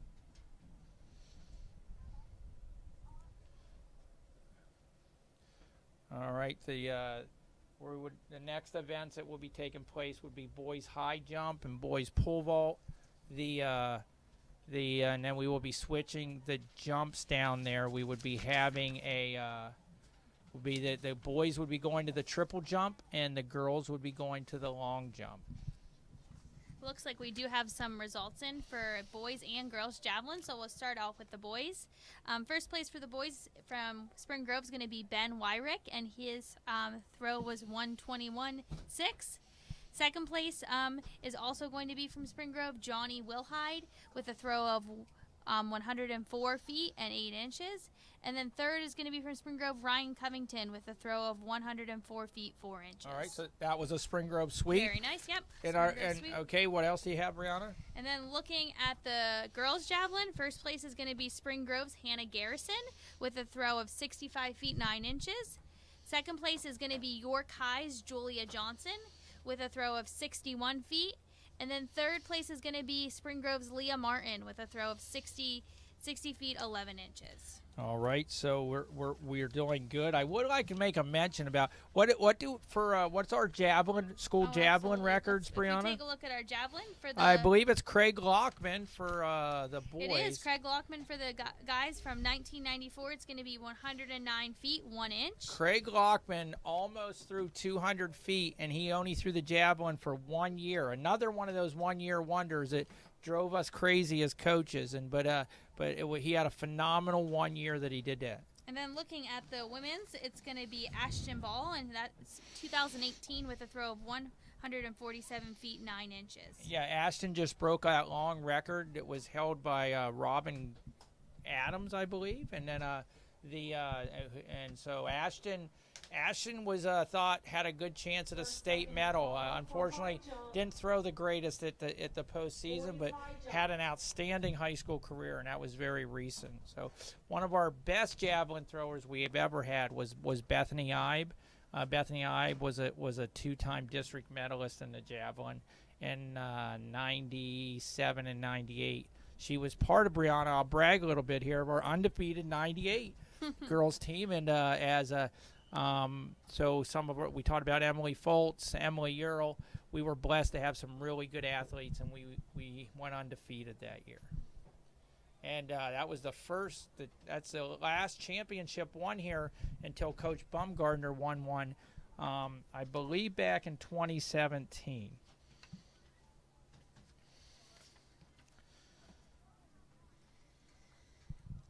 We're getting ready for the start of the boys 400 meters. You'll notice that some of them, the runners choose to come out of the blocks while others do a standing start. Looks like we have 2 Spring Grove runners and 3 York High runners. That is correct. So a total of 5 runners. All right. The 400 meters is a very, very difficult race. It's because you're always like, how fast do I go out? Do I need to save something for the end? Do I go out as hard as I can and hope I have enough for the finish? It's a race that you have to learn how to run, okay? The staggered starts make it a little hard at first to tell, but what you see here, you have a York High runner that is running away with this. Absolutely. I wish we had a clock on him to see what his time is. His form looks good now. See, the key is does he keep it together for the last 100 meters here? All right, you can see he's starting to struggle a little bit, but he looks good. Good arm action. Barry staying relaxed with the hands, which you want, and he is tired. He went out very fast, got to the end. I'll be curious to see what the time is, and our Spring Grove boys will be taking second and third here, and we'll get you those times as soon as we possibly can.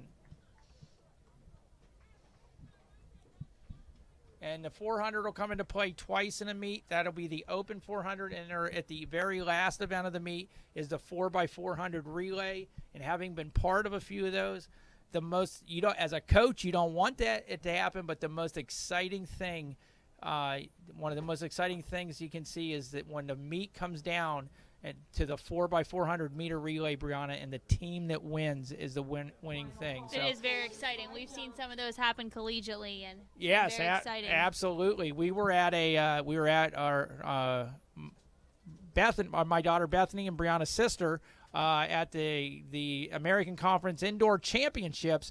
And one of the most exciting things we saw was a 4x400 meter that was between Memphis and Houston. And afterwards, the only thing our son cared about is that they got in a fight afterwards. It was a very exciting race. It came down to that for the team championship. So. Yeah, they were, and you do not, something you do not see at a track meet very often is a fight. So it's all right. So we have we're going to have a couple exhibition boys here for York High. So it is good to see some exhibition runners in some of these sprints. Generally speaking, if you see exhibition runners, it's in the sprints a lot. It's and all right. One of the things, okay, and the girls 400 meter is going to be coming up, and what is our school record for the girls 400 meter? When we take a look at the girls school record for the 400 meters, that's currently held by Lori Miller. And from 1980, and she has a time of 56.51 seconds. Lori also holds the 800 meter record. Lori Miller probably arguably is our maybe our greatest runner ever. Lori was tied for the 200 record with Emily Ural, holds the 400 record, and holds the 800 record. She was a state medalist in the 800 and received a scholarship to Penn State. Some of you may know Lori better as Trey Duncan's mother. Trey was a very successful wrestler who made the state semifinals and was a state medalist. And I believe Brianna Trey went on to the United States Naval Academy. Very nice. So so some good athletic genes in that family. So I was not here when Lori ran. As I came here, I heard the legends of Lori Miller, and Lori Miller was very, very good. Okay, we see our 2 York High runners finishing here.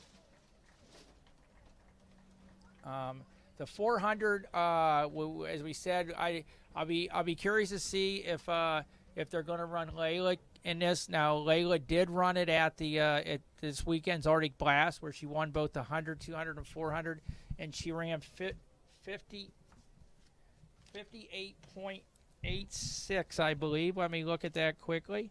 And so she is 58.45, and so that is an outstanding time. Rumor has it that she ran a 56 split on the 4x400 relay. So Leila definitely is knocking on that door, Brianna, to hold both the 100, 200, and 400 meter records. And interesting, we were looking at some results, Brianna. We already gave the girls' javelin results, and the winning throw for the girls' javelin today was 60 in 60-some feet. For the year, Brianna, guess who is the leading javelin thrower for the girls? I'm gonna take a wild guess and say maybe Leila. Leila Campbell with a throw of 84 feet 1 inch. Unbelievable. Okay, so we could go on and on about Leila. We're hoping to get Leila up here and maybe talk to her before the meet's over. We'll have to see how things work out. I'm trying to take a peek down there to see if Leila is in it. All right, it does look like our boys' pole vault got underway. It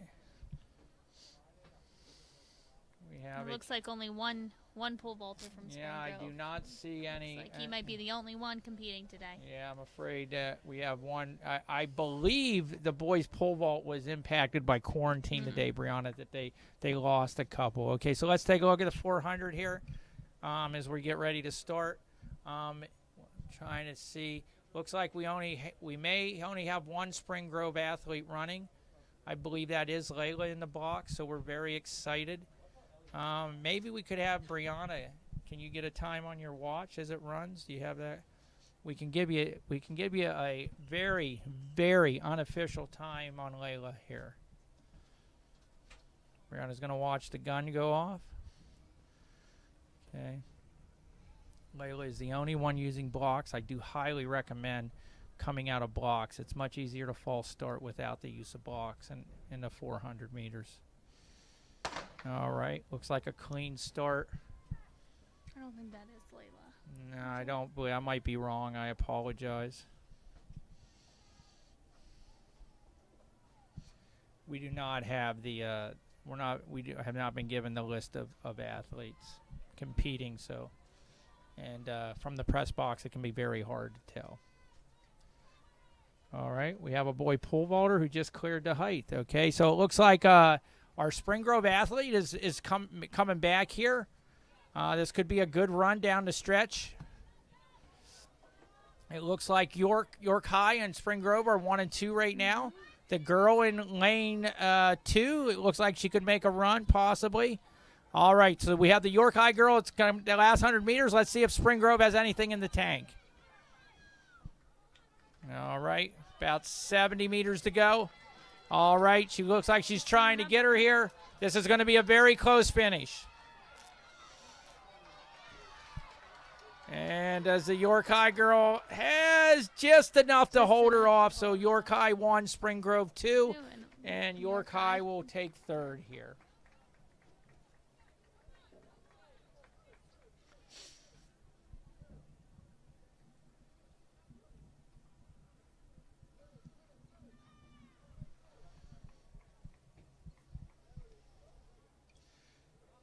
You will see, like when you have a special athlete, like somebody say like Leila, and you go to invitationals, Brianna, you are maybe, even though in a team we said the girls currently are 0-4 in dual meets, but they still as a team with a couple good athletes would be very competitive in like the team scores, because you're looking at somebody like Saturday.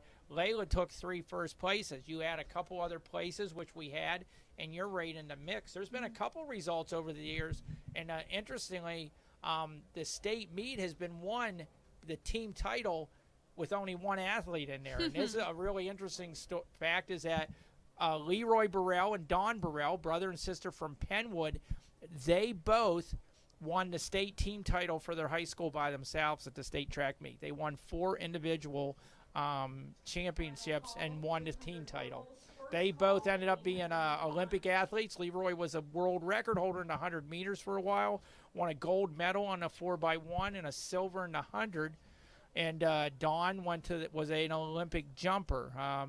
Today, Leroy Burrell is the head coach of what we mentioned earlier, Brianna, the University of Houston track team, and Dawn has a cooking show on TV. Oh, cool! Talented family there. That is what, if you talk to my children, Brianna would tell you that's some of the absolutely worthless trivia that I can tell you about. So,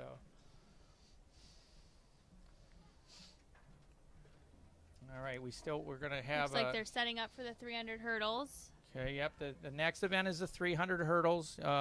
Both the boys and girls will run the 300s. It's not a different distance like in the 110 and the hundreds. In Pennsylvania, we do run the 300 hurdles. There actually are more states that run the actual 400-meter hurdles. And if you went to college, it's 400-meter hurdles. Emily Foltz, who we mentioned before, after her senior year, she was invited to the National Track and Field Championship meet in Raleigh, North Carolina at NC State, and she had to run the 400 meters hurdles. And so we practiced and trained, and I'll never forget, she finished the race. She ran well, and and Emily never just laid down. I looked over, and she was laid out in the infield, and afterwards she's like, "Coach, I never thought 100 meters could be that difficult."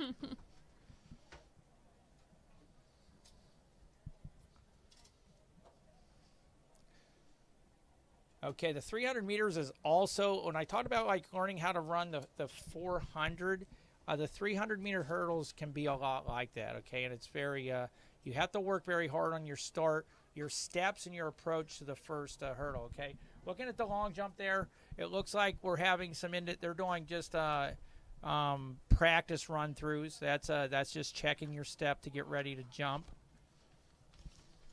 Taking a look at the long jump records, the women's record is currently held by Angel Rohrball, and that's from 2019 with a jump of 17 feet 7.5 inches. Yeah, and Angel just set that recently. Angel was one of my former students, a great girl, and she worked very hard at that. I thought she was going to also break the triple jump record. She was very close to it. She did not get Gretchen Bowersock's record from 1978. But Angel was an outstanding jumper, was a very hard worker. And you also notice, I believe you heard her name on that on a relay record, did we not? Yeah, she was on the 4x100 meter record. That's correct. From 2017. And you notice that, Brianna, you see a lot of, like, when you say you're looking at your individual records, and then we start talking about relay records, all of a sudden you see a lot of matching names absolutely. there, don't you? All right. Success kind of builds on itself. When I coached, we were very fortunate to have some successful teams and also numbers, okay? People wanted to be involved. Again, today, it's difficult. There's a lot of pressure to specialize in individual sports, and so and it's hard not to do. I do say this. A lot of people don't take this into consideration, Brianna, that if you're a distance runner, you're lucky in a way because you get two sports. Mm-hmm. You get cross country in the fall, Absolutely. and then you get track in the spring. Mm-hmm. That's really the only other sports don't have. Yeah, they don't that. have similar Correct. opportunities. So if distance runners are very fortunate in that regard. Okay, looking at the pole vault, we are. Looks like we might have another Spring Grove. Yeah, somebody has come in. I believe he must have passed Brianna on some of the earlier heights. Yeah, it appears that way. And what do we have, Brianna, for our boys' 300-meter records and our boys' pole vault record? So first we'll take a look at the boys' pole vault record. The boys' pole vault record is held by B. Wright from 1978 with a vault of 12 feet 7.5 inches. That's another Brian Wright. That record's been held for quite, and that's really amazing considering the improvements in poles and so forth from that time to now that record has. I would have loved to see what Mr. Wright could have vaulted with today's poles. Looking at the 300-meter hurdle records, the race is about to start is held by B. Brenneman. In 1982, he set that record with a time of 39.36 seconds. Another record that has been held for a long time. It looks like we just have two Spring Grove runners participating in this race. This is a race that I can't tell you how many times I've seen a runner with the lead and falter over one of the last two hurdles. Okay, I believe these are the same two individuals that had competed in the 110 hurdles. All right, they attacked the hurdle, which is very nice. Again, They would a recommendation on obviously on that form. You want to stay low and fast over the hurdle. You want to keep that trail leg out and snap it through. I would guess that both these individuals are first-year hurdlers. And these are the last two hurdles they can look a mile high when you're coming down towards them. And they both get good clearance and very close finish at the end there. That was a very tight finish between the two Spring Grove athletes.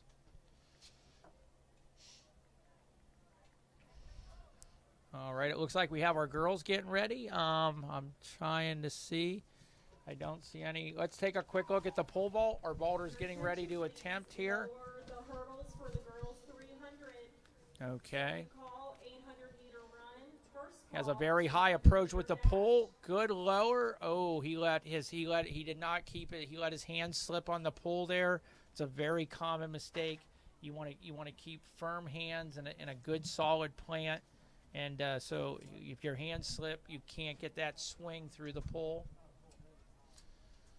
Taking a look at the girls' 300-meter hurdle record, another record that's been around for a while, dating back to 1986, and that's going to be held by Brickell Hoff with a time of 45.1 seconds. Yeah, Brickell is without a doubt one of our best athletes ever. She was an inaugural member of our Hall of Fame class. Brickell is one of the few athletes, Brianna, who won a district championship and an individual championship in the same event for 3 consecutive years. She medaled for 3 consecutive years at the state meet. Brickell just was an outstanding high school athlete. For a while, she also held the school long jump record. And then Brickell came back and she coached with us. She was one of my assistant coaches, coached our hurdlers and did a great job with them. She was very helpful in the development of Emily Foltz. And she was here when Emily was a state medalist. So Brickell was an outstanding athlete. Brickell then ran for Duquesne University and had a nice college career. Brickell now, I believe, I'm not making this up, I believe Brickell has 7 children today. so Brickell is still running around. All right, we're waiting for the timer. Okay, the flag is up, which indicates to the starter that he can put the runner in the blocks. Looks like this is going to be all Spring Grove runners. Yeah, so what they're going to do, they'll run 5 runners here. They'll designate who the varsity runners are. It's hard to say. I would guess that the ones in the 3 inside lanes, 4, 3, and 2. But I'm not sure because it's advantageous, Brianna, to have the inside lanes. Mm-hmm. You don't want to. The worst lane a hurdler wants is the outside lane. Now, a lot of tracks are 8-lane tracks, so they would be in lane 8. But here it's 6, so you do not want to be in lane 6 because with the staggered start, you can't see what the hurdlers behind you are doing. So most if you had to pick, you probably would pick lane 3 or 4 would be the most advantageous lane to run out of. All right, our leader here is running. I believe this is the same girl, Brianna, who won the 100 hurdles. She's running very easily. I think I don't think she's in an all out here. And that's going to be A. Schwab. Okay, and we're going to take 1, 2, and 3 here.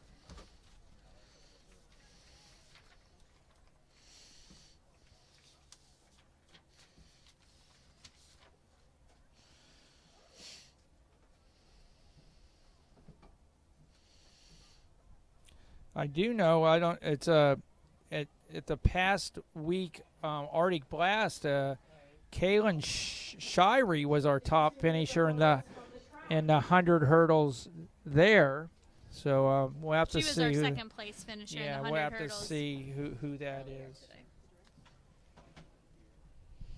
Final call. Okay, they will remove the hurdles now. And the 800 meters. Let's take a look at the action going over on it. It's a long jump.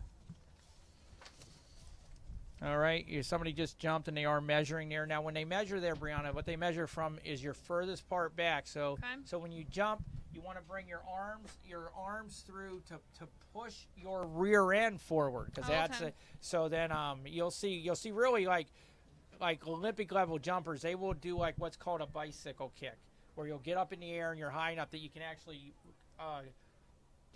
move your legs 3-4 times. Most high school jumpers can't do that. Okay, you want to be. It's kind of like you don't want to be too high and you don't want to be too low when you're off of there.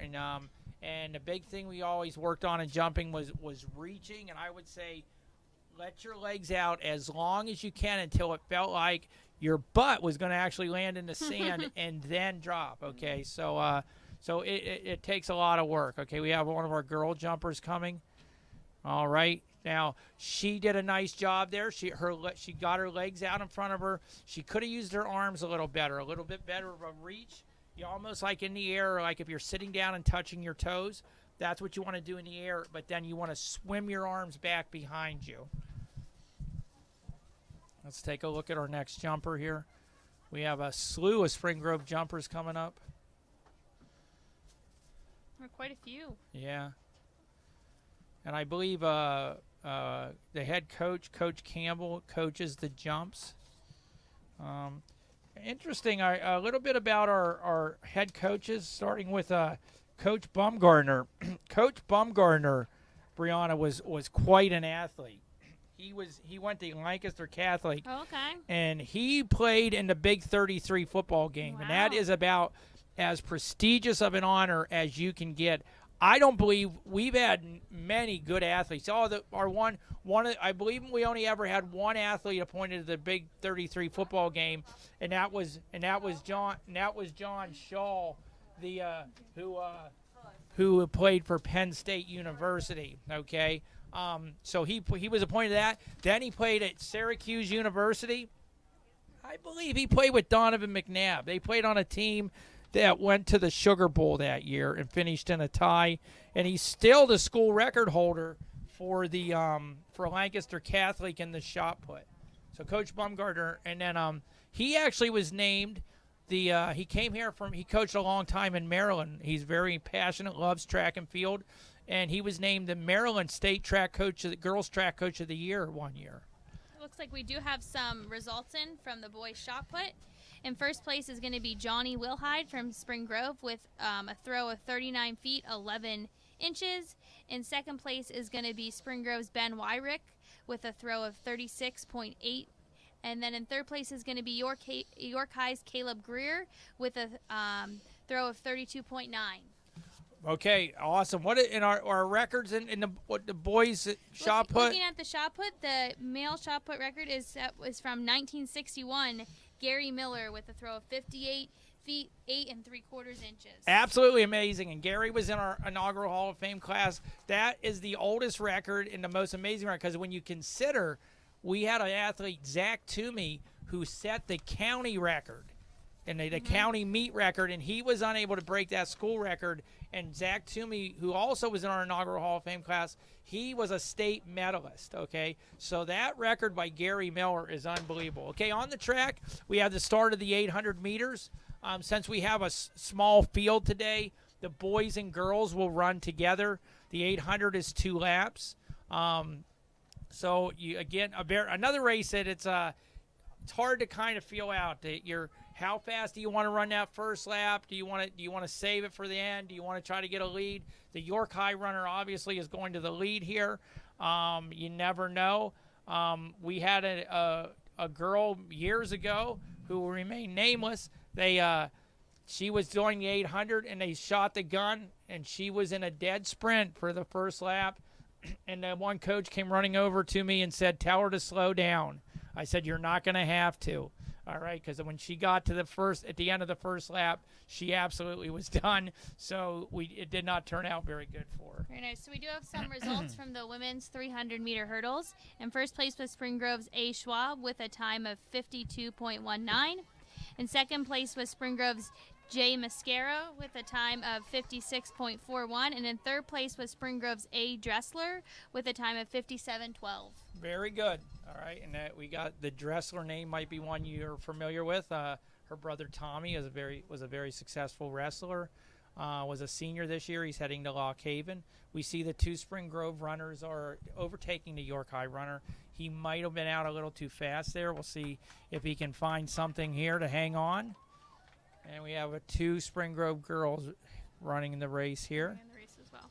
All right. They haven't totally shook the York High runner yet. He's still within striking distance if he has anything left. And our record, 800 record, was actually set in 1999 by Brian Bond with a time of 1:56. Yep, Brian was a former athlete of mine. He set that record at the county track meet, which was also a county record, which has since been broken.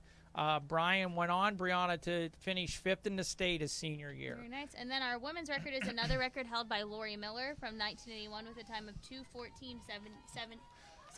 And I believe Lori ran out at the state meet where she took 4th in the state. All right, and our 2 Spring Grove runners are going to go 1-2 here. I believe, and we're going to take a sweep here. We're going to go 1, 2, and 3. Hopefully, this has been a learning experience for the York High runner. A little too fast on that first lap. Looks like he does have some good potential there, though. If just has to learn to run the race a little better. And then we have our 2 girl competitors who are still out and would be finishing. All right, let's take a quick look at the long jump. We have what happens there, you'll see that the athletes are lined up, and as they come down, they'll give the name, and then they'll record it. What they do, it's called an open pit. You have the pit opens for a period of time, and you have that period of time to get your 3 jumps in. You can get them in real quick. You can spread them out, do them all at the end. That's up to you, okay? Generally, I try to use a little strategy with that. When I was coaching, I would try to pay attention to what the other jumpers did, and then so my better jumpers knew what they had to do. And we do have some results from the triple jump that wrapped up a little bit earlier. Looking at the boys, Spring Grove took first, second, and third. First for the boys is going to be Cherie Campbell, I believe. With a Chris, jump. I believe it's Chris. Chris? Yeah. Yes. What was his jump? 36 feet, 1.5 inches. Okay, and who took second? Second is Jamarin Smith with a jump of 32 feet, 6 inches. And then third is Ryan. Is going to be Ryan Coringsta. Consta, I believe. Consta. We apologize, the writing. That is Sorry, Chris Campbell. It's hard to tell with the writing. Yeah. It'll be 32 feet, 2.5 inches. And what was the winning jump again? The winning jump was 36 feet, 1.5 inches. Okay, not a bad jump. In the triple jump, you're looking to hopefully get around the 40 feet mark. That's where you would be be competitive district level, and then obviously state level. You're going to have to get mid-40s. I believe what's our school record in the triple jump is fairly recent. I believe that's it's from 2018. It's set by Noah Hayes with a jump of 46 feet, 0.75 inches. Yeah, Noah was a very good athlete. Noah was knocking on the door of a state medal. He was at that caliber to get that.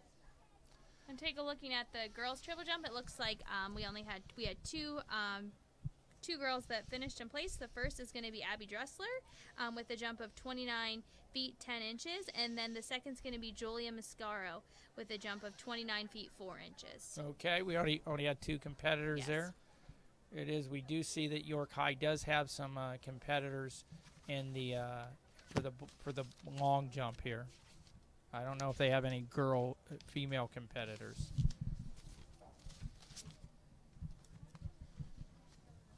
Okay, the next event on the track is going to be the 200 meters. That's and then we would have the 3,200 run and the 1,600 relay. So we're down to the last 3 events on the track.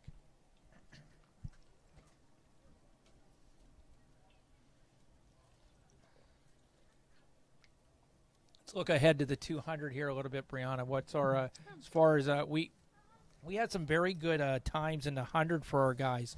Looking at the Arctic Blast results in the 200, Chris Campbell ran a 24 flat, and Tyree Brooks ran a 25:43. I'm guessing that Tyree must be quarantined because I haven't seen him or heard results from him. So, unfortunately, I think he was one of our guys who got quarantined. What's our 200 Take record? a look at the 200-meter record from 2008. That's going to be Randy Richardson with a time of 21.9 seconds.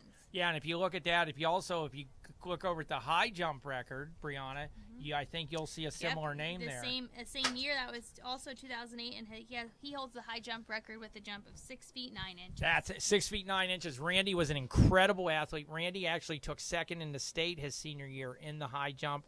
He was, if I recall correctly, the results finished that he jumped 6'9", and the person who won it jumped 6'9", but they had fewer misses. So he was right on the verge of being a state champion. We've never, Brianna, had an individual state champion in track. But we believe that there's a good chance that may change. Okay, so yeah. Not to put any pressure on our young freshman, Miss Campbell. What's that? Yeah.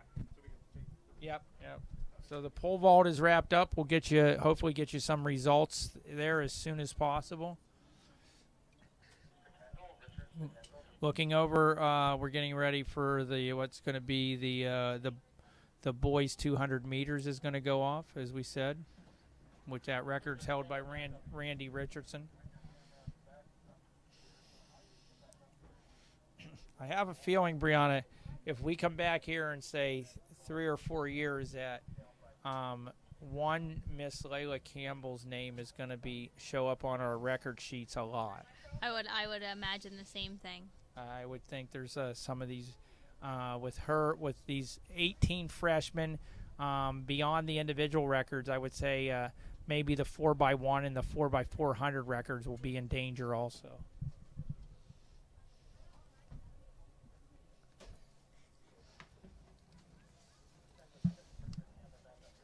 Let's talk real quick here. We'll share with you some. Brianna's going some of what we know. We'll watch the 200 here. Throws that some of our results our throwers have done this year.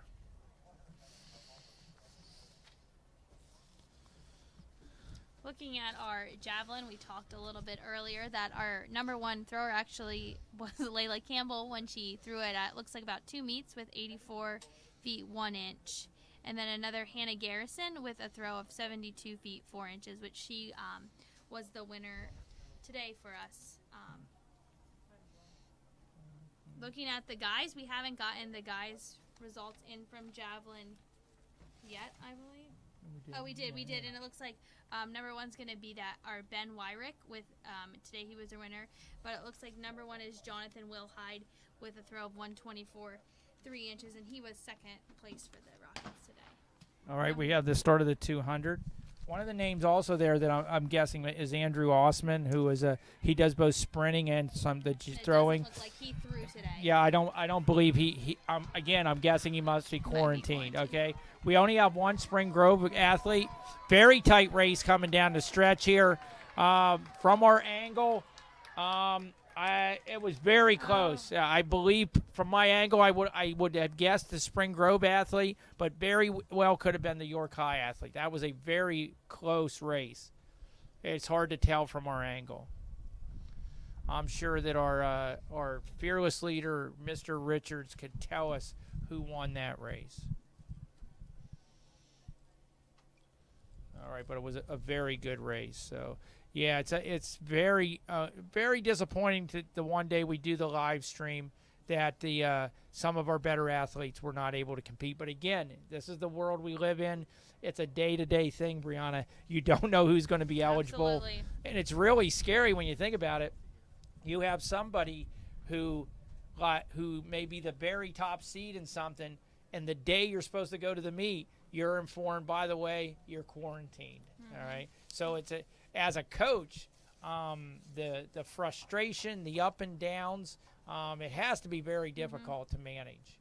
All right, looks like the women's 200 is about to start. Looking forward to seeing Leila run again. Like we said earlier, she did break the record this year that was previously held by Emily Earle, who we interviewed earlier today. She currently, and Lori Miller, they actually were tied for the record at 25.8 seconds. So it looks like Leila has broken that record with a time of 21.03 seconds. Yeah, it was, and that's just incredible because that record, that is a very impressive record she broke. To give that some context, that was when that was set by Emily Earle as a freshman. Emily was one of the top seeds in districts and qualified for states and almost medaled with that time. And Leila's already topped that time. So that is, and the fact that she's already the number one time in both the 100 and 200 this time of year. So it'll be keeping a close eye on that as more invitationals happen. They are getting close to where they would be having their county meet and then heading to district meet. States is generally held Memorial Day weekend.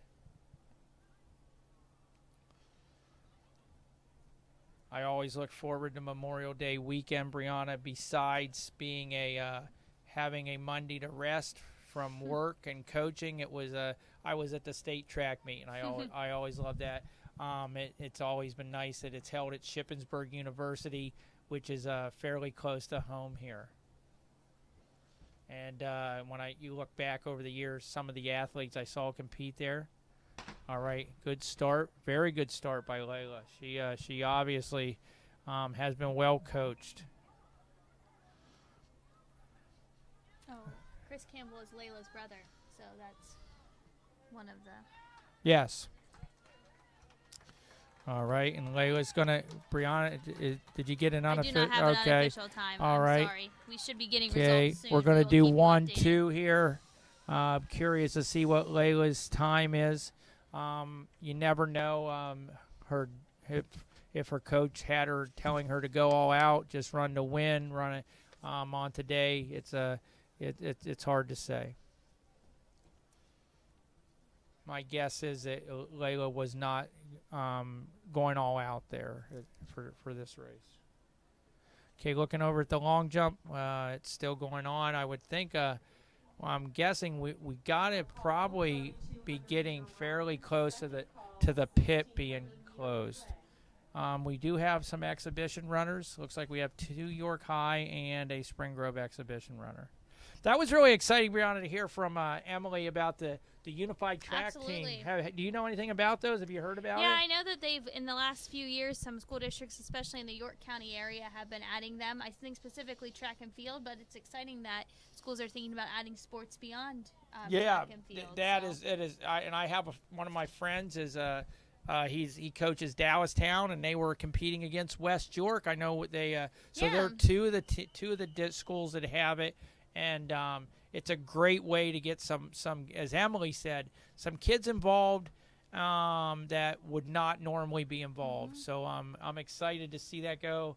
And I'm hoping to see more schools within the county adding it. Absolutely. Mm-hmm. I think that's definitely would be something that would grow. That unfortunately, I think it was really taken off and getting going. And then COVID really slowed it down this year. So have I mentioned that COVID's impacted things a couple times today? All right, we have our runners here. It appears the 2 York High runners have a lead.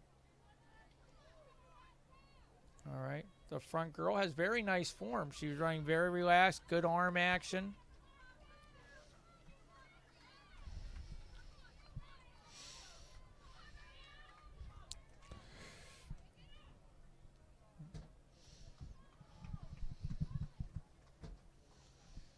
I was very fortunate I was a couple years ahead of her, but I got to see her, know her, watch her run. A young lady by the name of Leah Walker from Williamsport, who's generally considered one of the greatest high school runners in Pennsylvania history. And she was a state champion her freshman, sophomore, and junior year. And then, unfortunately, she was unable to run her senior year at states. But Leila reminds me a lot of that young lady. And that young lady won a World Junior medal. So that's the equivalent of the Olympics for individuals under 18 and under. Very nice. Okay, we have one of our male jumpers. Okay, it was a good jump. His trajectory, as if I was coaching him, he was a little flat, little low off the board. He needs to try to work to get a little height. I kind of said about if you envision, Brianna, if you're throwing a ball and you want to throw it as far as you can, you're not going to throw it directly straight out in front of you or directly over your head. You're going to throw it somewhere in between that middle. angle, and that's what you want your jump to be. So you visualize that. Throwing that ball, that's the angle you want to come off the board with. It sounds good. Getting athletes to do it is not always easy. Okay, we're the execution on is the a bit track. harder. We have the 3,200 meter. That's our longest race we have. That is 8 laps of the track. And our school record in the 3,200. Yeah, we're gonna look at the 3,200 meter record on the male side is held by Brian Little. That's gonna be from 1987 with a time of 9 minutes 30.95 seconds. Brian was a very successful runner. He was a state medalist in cross country. And our girls record. And our girls is gonna be held by Amber Critchen, and that's gonna be from 2001 with a time of 11 minutes and 23 seconds. Yep, and Amber ran out at the district track meet and qualified for states. And she broke Emily Luce's record, which was very impressive because Emily Luce's record was also the county record. The county track meet in 1998, I was very fortunate to see 2 of my athletes at county records that night, Brian Bond in the 800 and Emily Luce in the 200. And it looks like in the 3,200 meter, Spring Grove's going to have 3 male runners and 2 female runners. It doesn't look like York High has any runners participating. Okay, and so we'll try to keep it while this is going on. This will be 8 laps. So I'm guessing we're not going to see runners running all out, but I may be wrong, particularly with the heat today. They're probably using it more for conditioning. If we go back over to the long jump area, we have some Spring Grove jumpers coming up.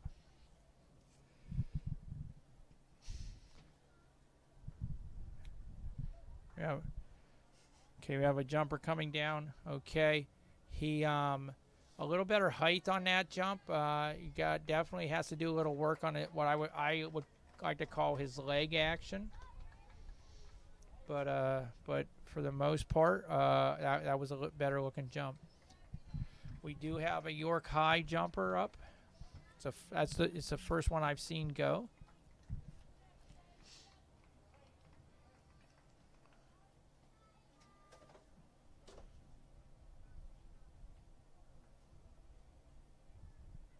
All right, here we go. And it looks like a clean jump. Now there you can't, as you see, she had a little bit of an issue. She fell backwards when she landed, and so they would measure probably where her hand actually, because she caught herself when she fell, and the furthest point back, and it probably was her hand.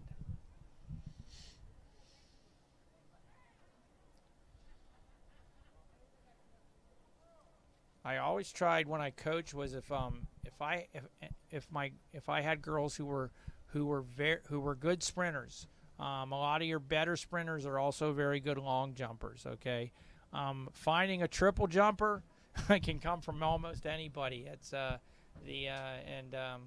you even have I had an individual who ran for me for 3 years, was a very good hurdler. And I never even tried him in triple jump till halfway through his senior year, and he ended up being a county champion. So shows you how smart I was, that I should have had him doing it beforehand. That's a shout out to Mike Chronister. Brianna, let's take a look at some of our other throwing results that we have available to us. We did look at the javelin. We looked at the discus. We haven't gotten the results from the discus competition yet today, but it looks like we have a few girls have been throwing discus, and it looks like our first would be Toomey Fadair, which I know she was a senior earlier today, with a throw of 65 feet 8 inches. We also have Hannah Garrison, who we saw in the javelin. Her top throw this year is 75 feet. So she's looking at this as the top discus thrower right now. With some other highlights would be Paige Costello with a throw of 64 feet 2 inches, and then Rachel Fadair, which is a throw of 60 feet 11 inches. So looking at the male discus, we also have not yet got the male discus results, but looking at our top throw is going to be Ben Wyrick with a throw of 115 feet 11 inches. Jonathan Wilhide, another throw we've heard about earlier today, 111 feet 5 inches. And then Isa Mohammed with a throw of 96 feet 2 inches. So we'll highlight back to those when we get our results from earlier today.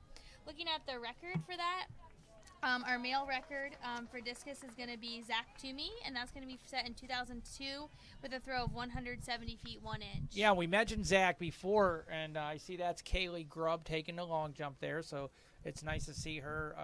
She's also our top pole vaulter, as mentioned. Yeah, Zach was a state medalist in the discus. He was a county champion in both shot put and discus, and was one of our. He was, in my time, was easily our best thrower. A quick story about Zach. Zach, his senior year, he injured his right hand, and he could not throw. And he actually was throwing in some meets left-handed, and he was still winning some of the meets throwing left-handed when he was naturally right-handed. So Zach was a very talented individual. Zach actually helps coach football here. He's an assistant coach with Coach Frankel on the football team. Very nice. And then our girls discus record is going to be Stacy Grimm in 1988 with a throw of 133 feet. Yep, Stacy was I believe a district medalist, not quite to the state caliber level. All right, I'm looking over here. Long jump is still hot and heavy going on. We have a lot of female long jumpers, so I'm hoping in that crop we can find a couple good ones. I'm not. The results are due to the COVID. Also, there's not as many invitationals. And so we do not have as many results as we normally would have. I do know a little bit about Coach Campbell. Coach Campbell comes with a lot of coaching experience and training. He has completed the United States Track and Field Coaches Association's certifications, and he's done up to level 3. And there's a lot to do in that, and to get that. Not a whole lot of coaches have that. And it's very impressive that he has that. So brings a very strong coaching background, and he's done a nice job over the last couple of years with. And he also coaches basketball here. So notice that he's a track and basketball coach, and Leila excels at both track and basketball. He's worked a lot, Brianna, which it used to be really big, the AAU circuit. Oh, okay. And I know Leila, I believe, has won a couple national titles at the AAU circuit. We heard about Leila probably 3-4 years ago. I was already hearing about Leila. They said, "Hey, there's this girl coming up that you're not going to believe." The last time I heard them talk about an athlete like Leila, guess who it was, Brianna? It was Eli Brooks in basketball, okay? And we all know how that worked out. Eli ended at Michigan. He's actually going to play him. Decided to stay another year. Yep, and play. Eli's going to play a 5th year. I had a chance to talk to Eli, and a great kid, has done very well. And he makes our superintendent, Dr. Ionitis, very proud, because Dr. Ionitis is a Michigan grad. And yeah, so we heard about Leila, but Coach Campbell, very impressively, he has coached 14 athletes who have been on the national podium. Wow. For the AAU circuit. So that's pretty impressive. All right, we're in it. We got the 200 is still going on. So what we're basically looking at, the 200 will wrap up, the long jump will wrap up, and then we will have the 4x400. We're still waiting for some results from the 200. I did. All right, let's see what we got. Our obviously we have the Spring Grove boys here running. We have our their two leaders are pretty close together. I do know that is Josiah Ward, who was recognized as a senior this night. And our two Spring Grove girl runners are just running together. It does not appear that they're actually racing.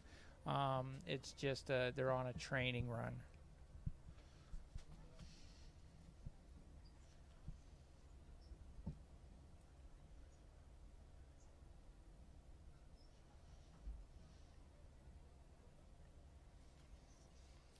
It's also, when I look out here, Brianna, it's nice just that there's never a whole lot of fans in the stands, but it's nice to see fans. People, yeah. So we've spent a lot of time beyond my coaching. We've spent a lot of time at track meets watching your sister, and very happy to do that. My daughter Bethany was a runner for West York and holds the. I'll brag a little bit. The 2 mile. 5K, and she's on the 4x8 school records, and she went on to have a nice career at East Carolina University, and is currently a grad student at Duke. And my other lovely daughter Brianna is right here with me, and she's a teacher at Northeastern. And my son Bryce is a current student here at Spring Grove. I've encouraged him to join the family tradition of running, but he just wants to wrestle, and so he was on the very successful county championship wrestling team this year. Probably that's enough bragging on my part, Brianna. Do you think so? Yeah, I think that's good. Right. I guess we shared all the highlights. We should give a shout out to my wife Teresa. She's a guidance counselor at the middle school. So if I want dinner tonight, I should probably mention her. All right.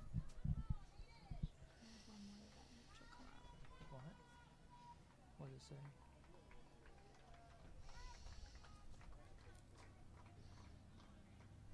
Okay. All right. Still quite a few long jumpers. Yeah, it's we'll try to. I believe we have a All right, we're going to be joined by a very special person. We're joined by Coach Perigo. How you doing, Coach Perigo? I'm doing well. Am I on camera? No, you're not on audio. You're not on camera. So have a seat. How'd you feel about things today?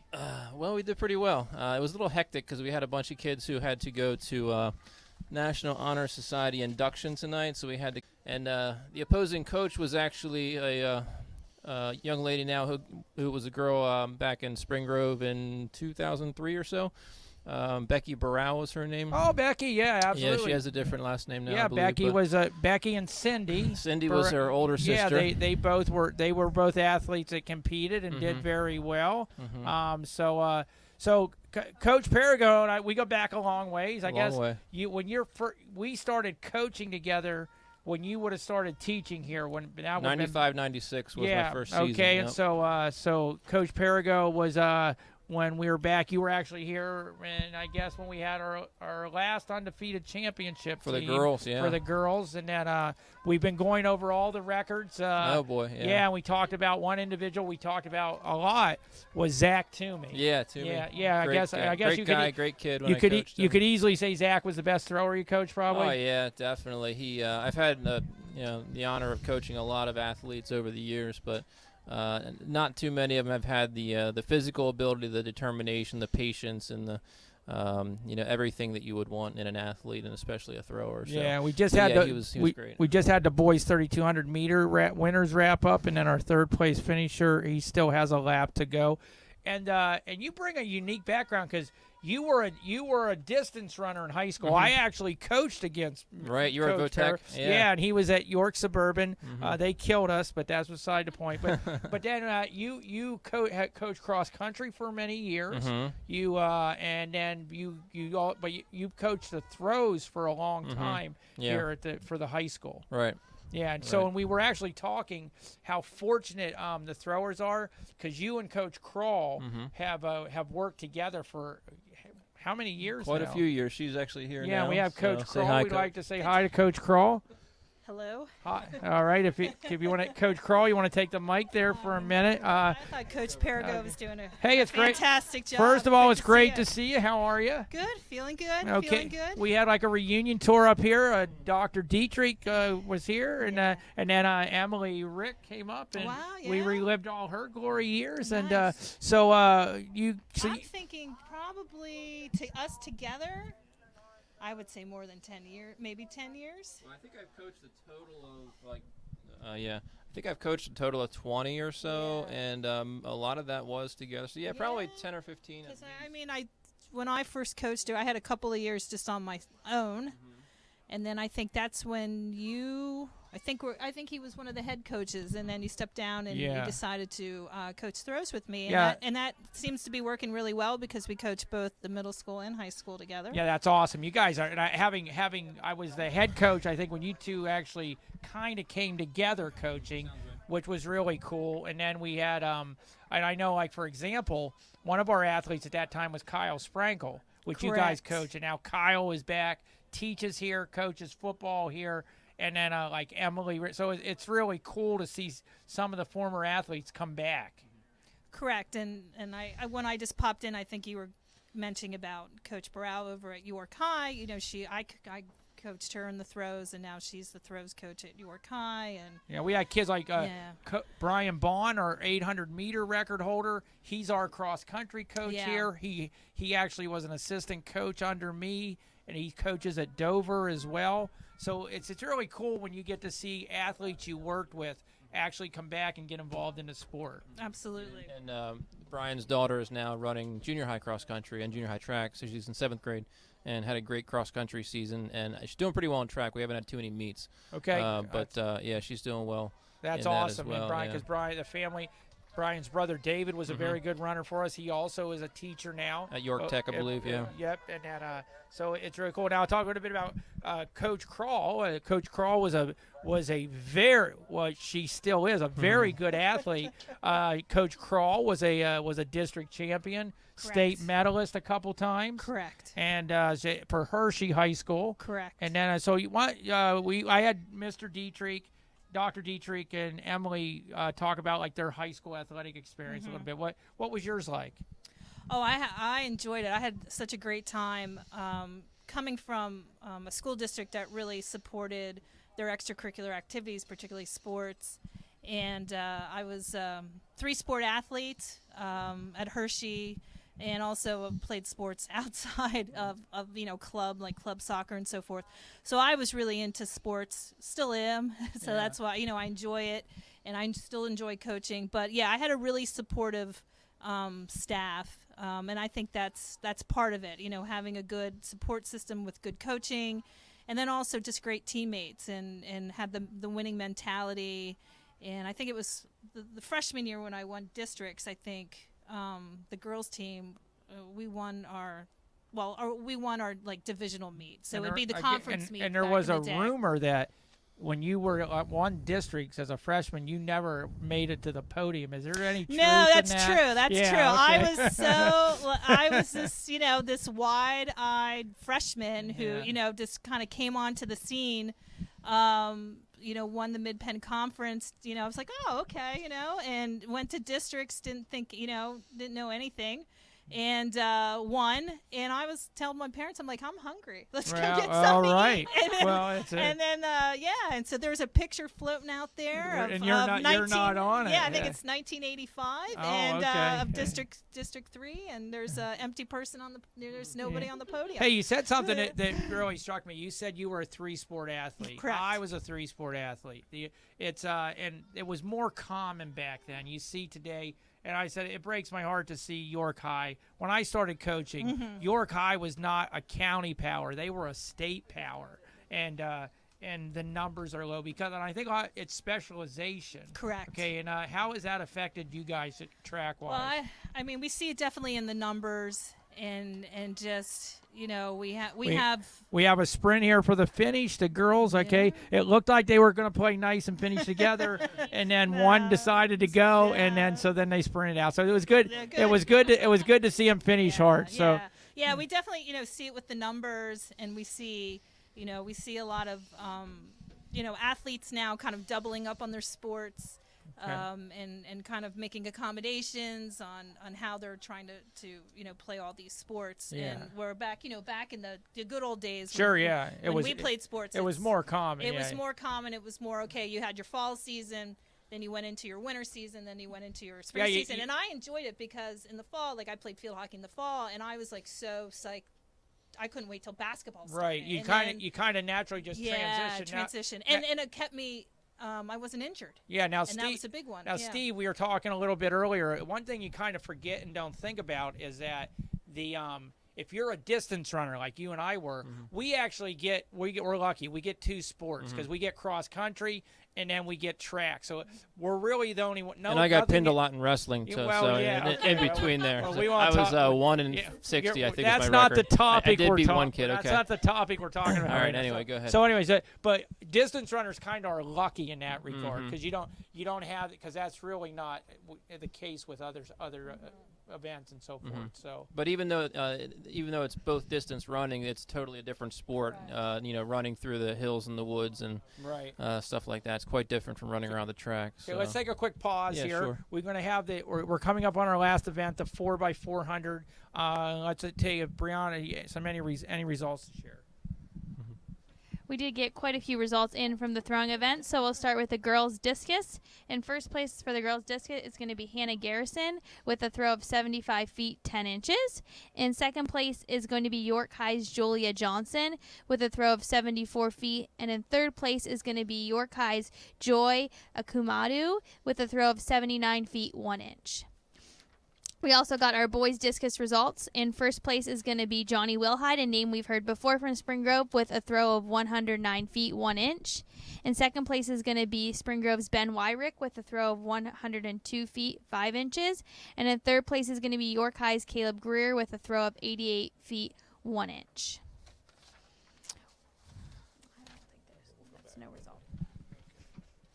All right. Obviously, one of the individual we've been talking most about, and yet how can you not, is Leila Campbell. I mean, she's ranked number 1 here in Spring Grove. Little Spring Grove has the number 1 ranked sprinter in the state in 100 and 200.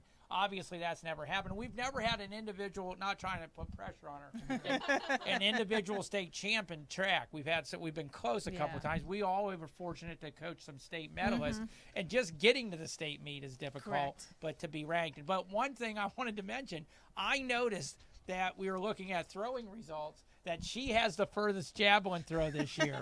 Do you want to is anything happening there? Well, I mean, she's pretty stacked on the track, and so we always have hopes that she'll pop down and throw a little bit more. But right now, Coach has her definitely focused on the 1 and 2, possibly the open 4. Absolutely. And then of course the relays. Yeah, she's knocking on that 400 record, which is held probably by what I would say the best runner ever, Lori Miller. She held the 200 record, the 400, and the 800, and medaled in states in the 800. Yeah. So okay, what we have is the start of let's go to the track here. We have the start of the 4x400. It's nice. We do have a competition going on here. So each runner runs 1 lap of the track, and then we'll pass the baton on. The first runner has to run the entire lap in his lane like you would in an open 400 race. And then when the York High runner's really putting it on here right now. We'll see if the Spring Grove runner can respond. And then once the second runners get the baton at the turn, they can cut in, and then everybody would be running in lane 1. All right. It looks like the York High runner might have went a little too early here. So the Spring Grove runner is coming back in. All right, he's hanging on, but here comes the Spring Grove runner. Looks very strong. He's gonna he ran a much more evenly paced race there. All right, so we're the handoff here. We'll see if York High can close the gap at all. All right, not the strongest of handoffs there, okay? Handoffs, you may not think about it, can be important. We've had one handoff story. I don't know if Coach Perigo was part of this. We were at the old Sonny Shepherd relays. Were you ever there, Coach Kroll? Oh, is that Actually, this is when I coached at Yorkville Tech, and we ran on a cinder track, and it was all sprint relays. And coming around the last corner for the last handoff on the sprint medley, they all got tangled up, and every runner fell. And all of a sudden, the first runner to pop up was my runner. He came running across the line. I was all happy. And I said, good job. I said, what happened down there? And he looks at me, he says, don't say anything. He says, but this isn't even our baton. So somehow he grabbed the baton, and it turned out well for us. All right, so Spring Grove is looking pretty strong here, okay? So to go back to a little bit about with Leila, so obviously her dad's the coach. She comes from, I've been hearing about her for 4 years. So she has not disappointed. Hopefully can continue. But beyond Leila, what are you looking forward to moving forward with counties and so forth?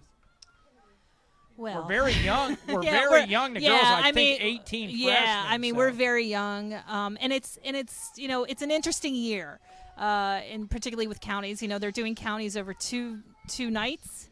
And we have a very sorry to cut you off, Coach Kroll, a very strong third leg being run here by York High. Oh, here we go. He's closing the gap, and this could turn into a very interesting race. Do you know who is our anchor leg? Okay, all right. So all right. So he did close the gap. All right, this will be all right. This will be a good final. Right lap. there. All right. Let's see if the York High runner he did win. This is the guy. He won the Open 400 fairly easily. All right. He's. Yeah, we had the boys team we were talking about. We were anxious to see Jonah Wareheim, who's very close to breaking some school records, and the relay team. And so we obviously a lot of our sprinters were down today. It appeared. So so. All right, so So speaking of quarantine, coming up the counties, I mean it's gonna be an interesting next couple of weeks. Well, we were saying that. I mean, as a coach, it's very scary. If you think about, particularly if you're coaching an athlete like, say, Leila, and you're heading to the district meet, the York High runner ran a really nice anchor leg there, and they're going to win. They're going to win the relay. Yeah, I'd be curious to see what his split was. And but think about it. There's a very good chance. I don't want to say good chance, but I mean, there's obviously a chance. 2 days, the day before districts, you could say, hey, by the way, you're quarantined. Correct. I mean, you just don't know what's going to happen. A lot of our winter sports athletes decided to stay at home and do distance learning, so that was a nice opportunity they had so they could avoid that. I know the girls basketball team, a lot of them were, and some of our better swimmers it was the and same wrestlers. With and the your son wrestling, Bryce. Bryce, my son did remote learning so during the wrestling season. We have a few athletes on the track team in the spring here that are in that situation. So. That's one thing you can do, because really you can't control who's sitting next to you in algebra class or whatever. Correct. It's a really tough situation for everybody. So, but on top of just trying to stay healthy in a normal season, because by the end of the season, you get a little beat up. But on top of it, worrying that you have to quarantine. Absolutely, and it's always hanging out there. You just never know. I mean, I got an email from Coach Campbell at 1 o'clock today saying, hey, I just want to give you a heads up. These people aren't running. And it was like some of obviously the better runners. So it personally scared me, because I was like, what am I going to talk about? And then I was like, well, I'll figure something. I don't think you'll figure it out.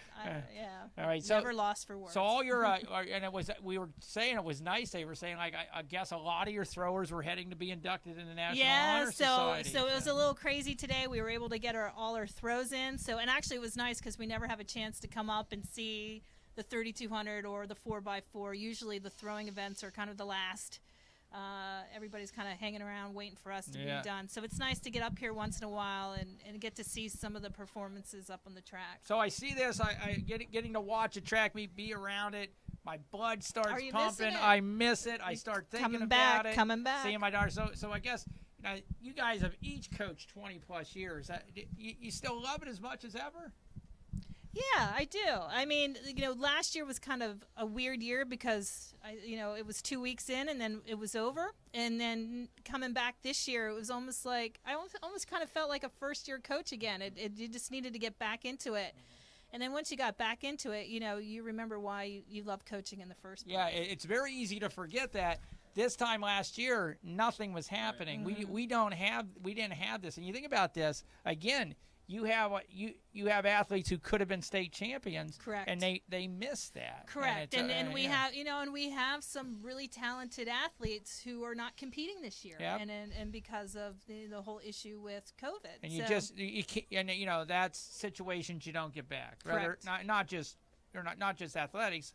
Rather it be graduations, proms. Mm-hmm. That's all stuff that was taken from you. So it's it's been a challenging year, but we'll get through it, and next year is always a brighter. So the point though, you guys still love what you're doing. You're loving yes. it. Yeah. So it's okay. It's a little harder to get out of bed in the morning. Right. Yeah. Yeah. I get that. Yeah. So it is great to see. I know as you get older, you're they're able to still have the same enthusiasm for it, and it's so that's awesome to see, and it's and so great seeing you, miss you guys, good to and see ya. I am happily retired, but I don't do rub it in. I do miss seeing you guys. Thanks for stopping up. Yeah, All thank right. you, appreciate it.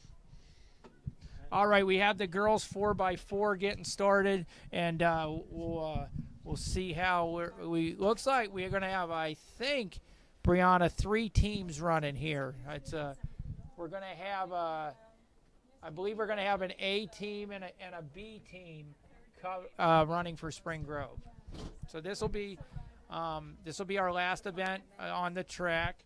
It looks like our record from this event was set in 1987, 4x4, with a time of 4 minutes and 3.3 seconds by Eisenhart, Deal, Lookenbill, and Hoff. Okay, what year was that set, Brianna? 1987. Okay, so that was I believe that's on that team. You'll notice is Brickell Hoff, who was as we mentioned, a 3-time district champion of 300 hurdles. And I believe that was the last team to win a county championship until the 1998 county championship team.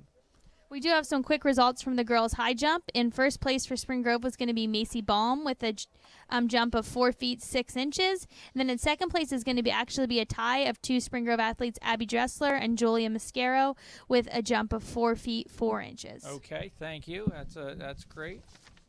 All right, we're waiting for the start here.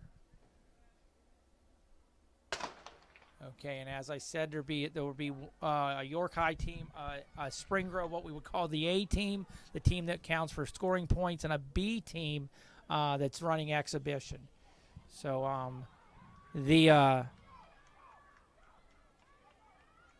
first leg again runs the entire lap in the lane, and then the second leg will cut in. Okay, the York High runner has a lead right now. It does look like the Spring Grove runner is coming up a little bit here. Yeah, she's making some ground. The exhibition runner is running very strong right now. Looks very good, frankly. All right, here comes the Spring Grove girl. That's what I believe that in lane 3, Brianna, is the A team. All right, but it looks like the B team is right there. So that's a very good sign that you could have that many somebody from your B team running right there with your A team. All right, I believe this is. See Leila be running. You see Leila got the baton in lane 3. She will cut in over at the corner here to lane 1. But again, I am very impressed with the B team here. They are very competitive in this race.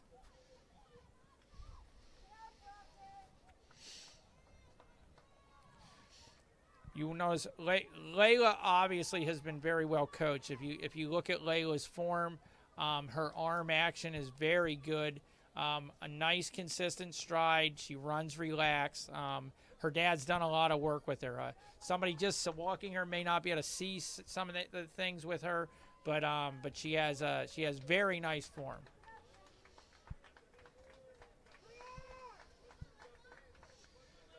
And shockingly, this may not be her best sport. Now that was not.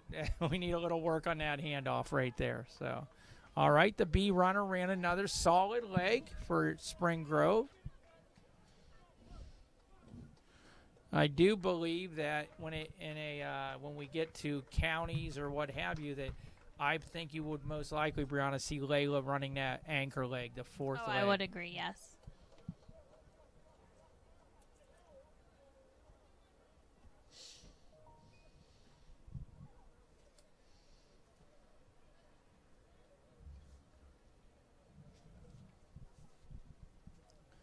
We also do have some results from the girls' pole vault. In first place is going to be Spring Grove's Kaylee Grubb with a height of 9 feet. All right, that's she came in. The best we saw for her was 8'6", so that's great. So a PR for her this season. Yeah. Our second place is going to be Tiana Freight with a height of 8 feet, and our third place is going to be Ellie Randigi with a height of 7 feet. All of those are Spring Grove. All right, so we had 3 girls who vaulters. got cleared over qualifying height. The score, that's very good. Surprisingly, you'd be surprised how few teams actually have that. The A team has not run away with this. They do, but the B team has been competitive. The handoffs have not been stellar, I will say that. Need a little work on that. So I don't think it's pretty obvious that this is not the normal rotation run that you can by their handoffs. They're not real comfortable with them.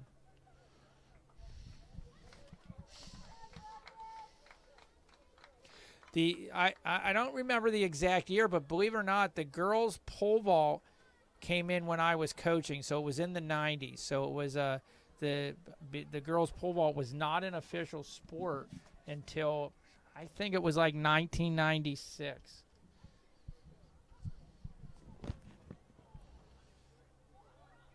And our first good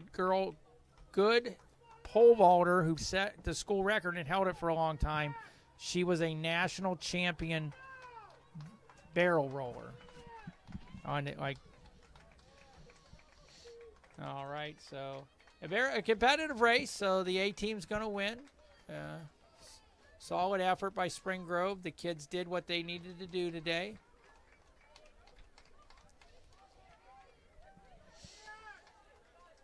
All right, I don't know if we have any team score updates. It looks like prior going into the 4x4, the last event, it looks like our boys team was leading 47-15, and it looks like we don't have a girls score yet. But okay, and I'm guessing that boys score does not, and the York High runner is finishing. And I don't believe that includes the field event. Yeah, I do not. That's what I was just going to say. I don't believe that would be have the throwing and all those events added into it. So, all right, but obviously it's going to be a double victory for the Spring Grove boys and girls.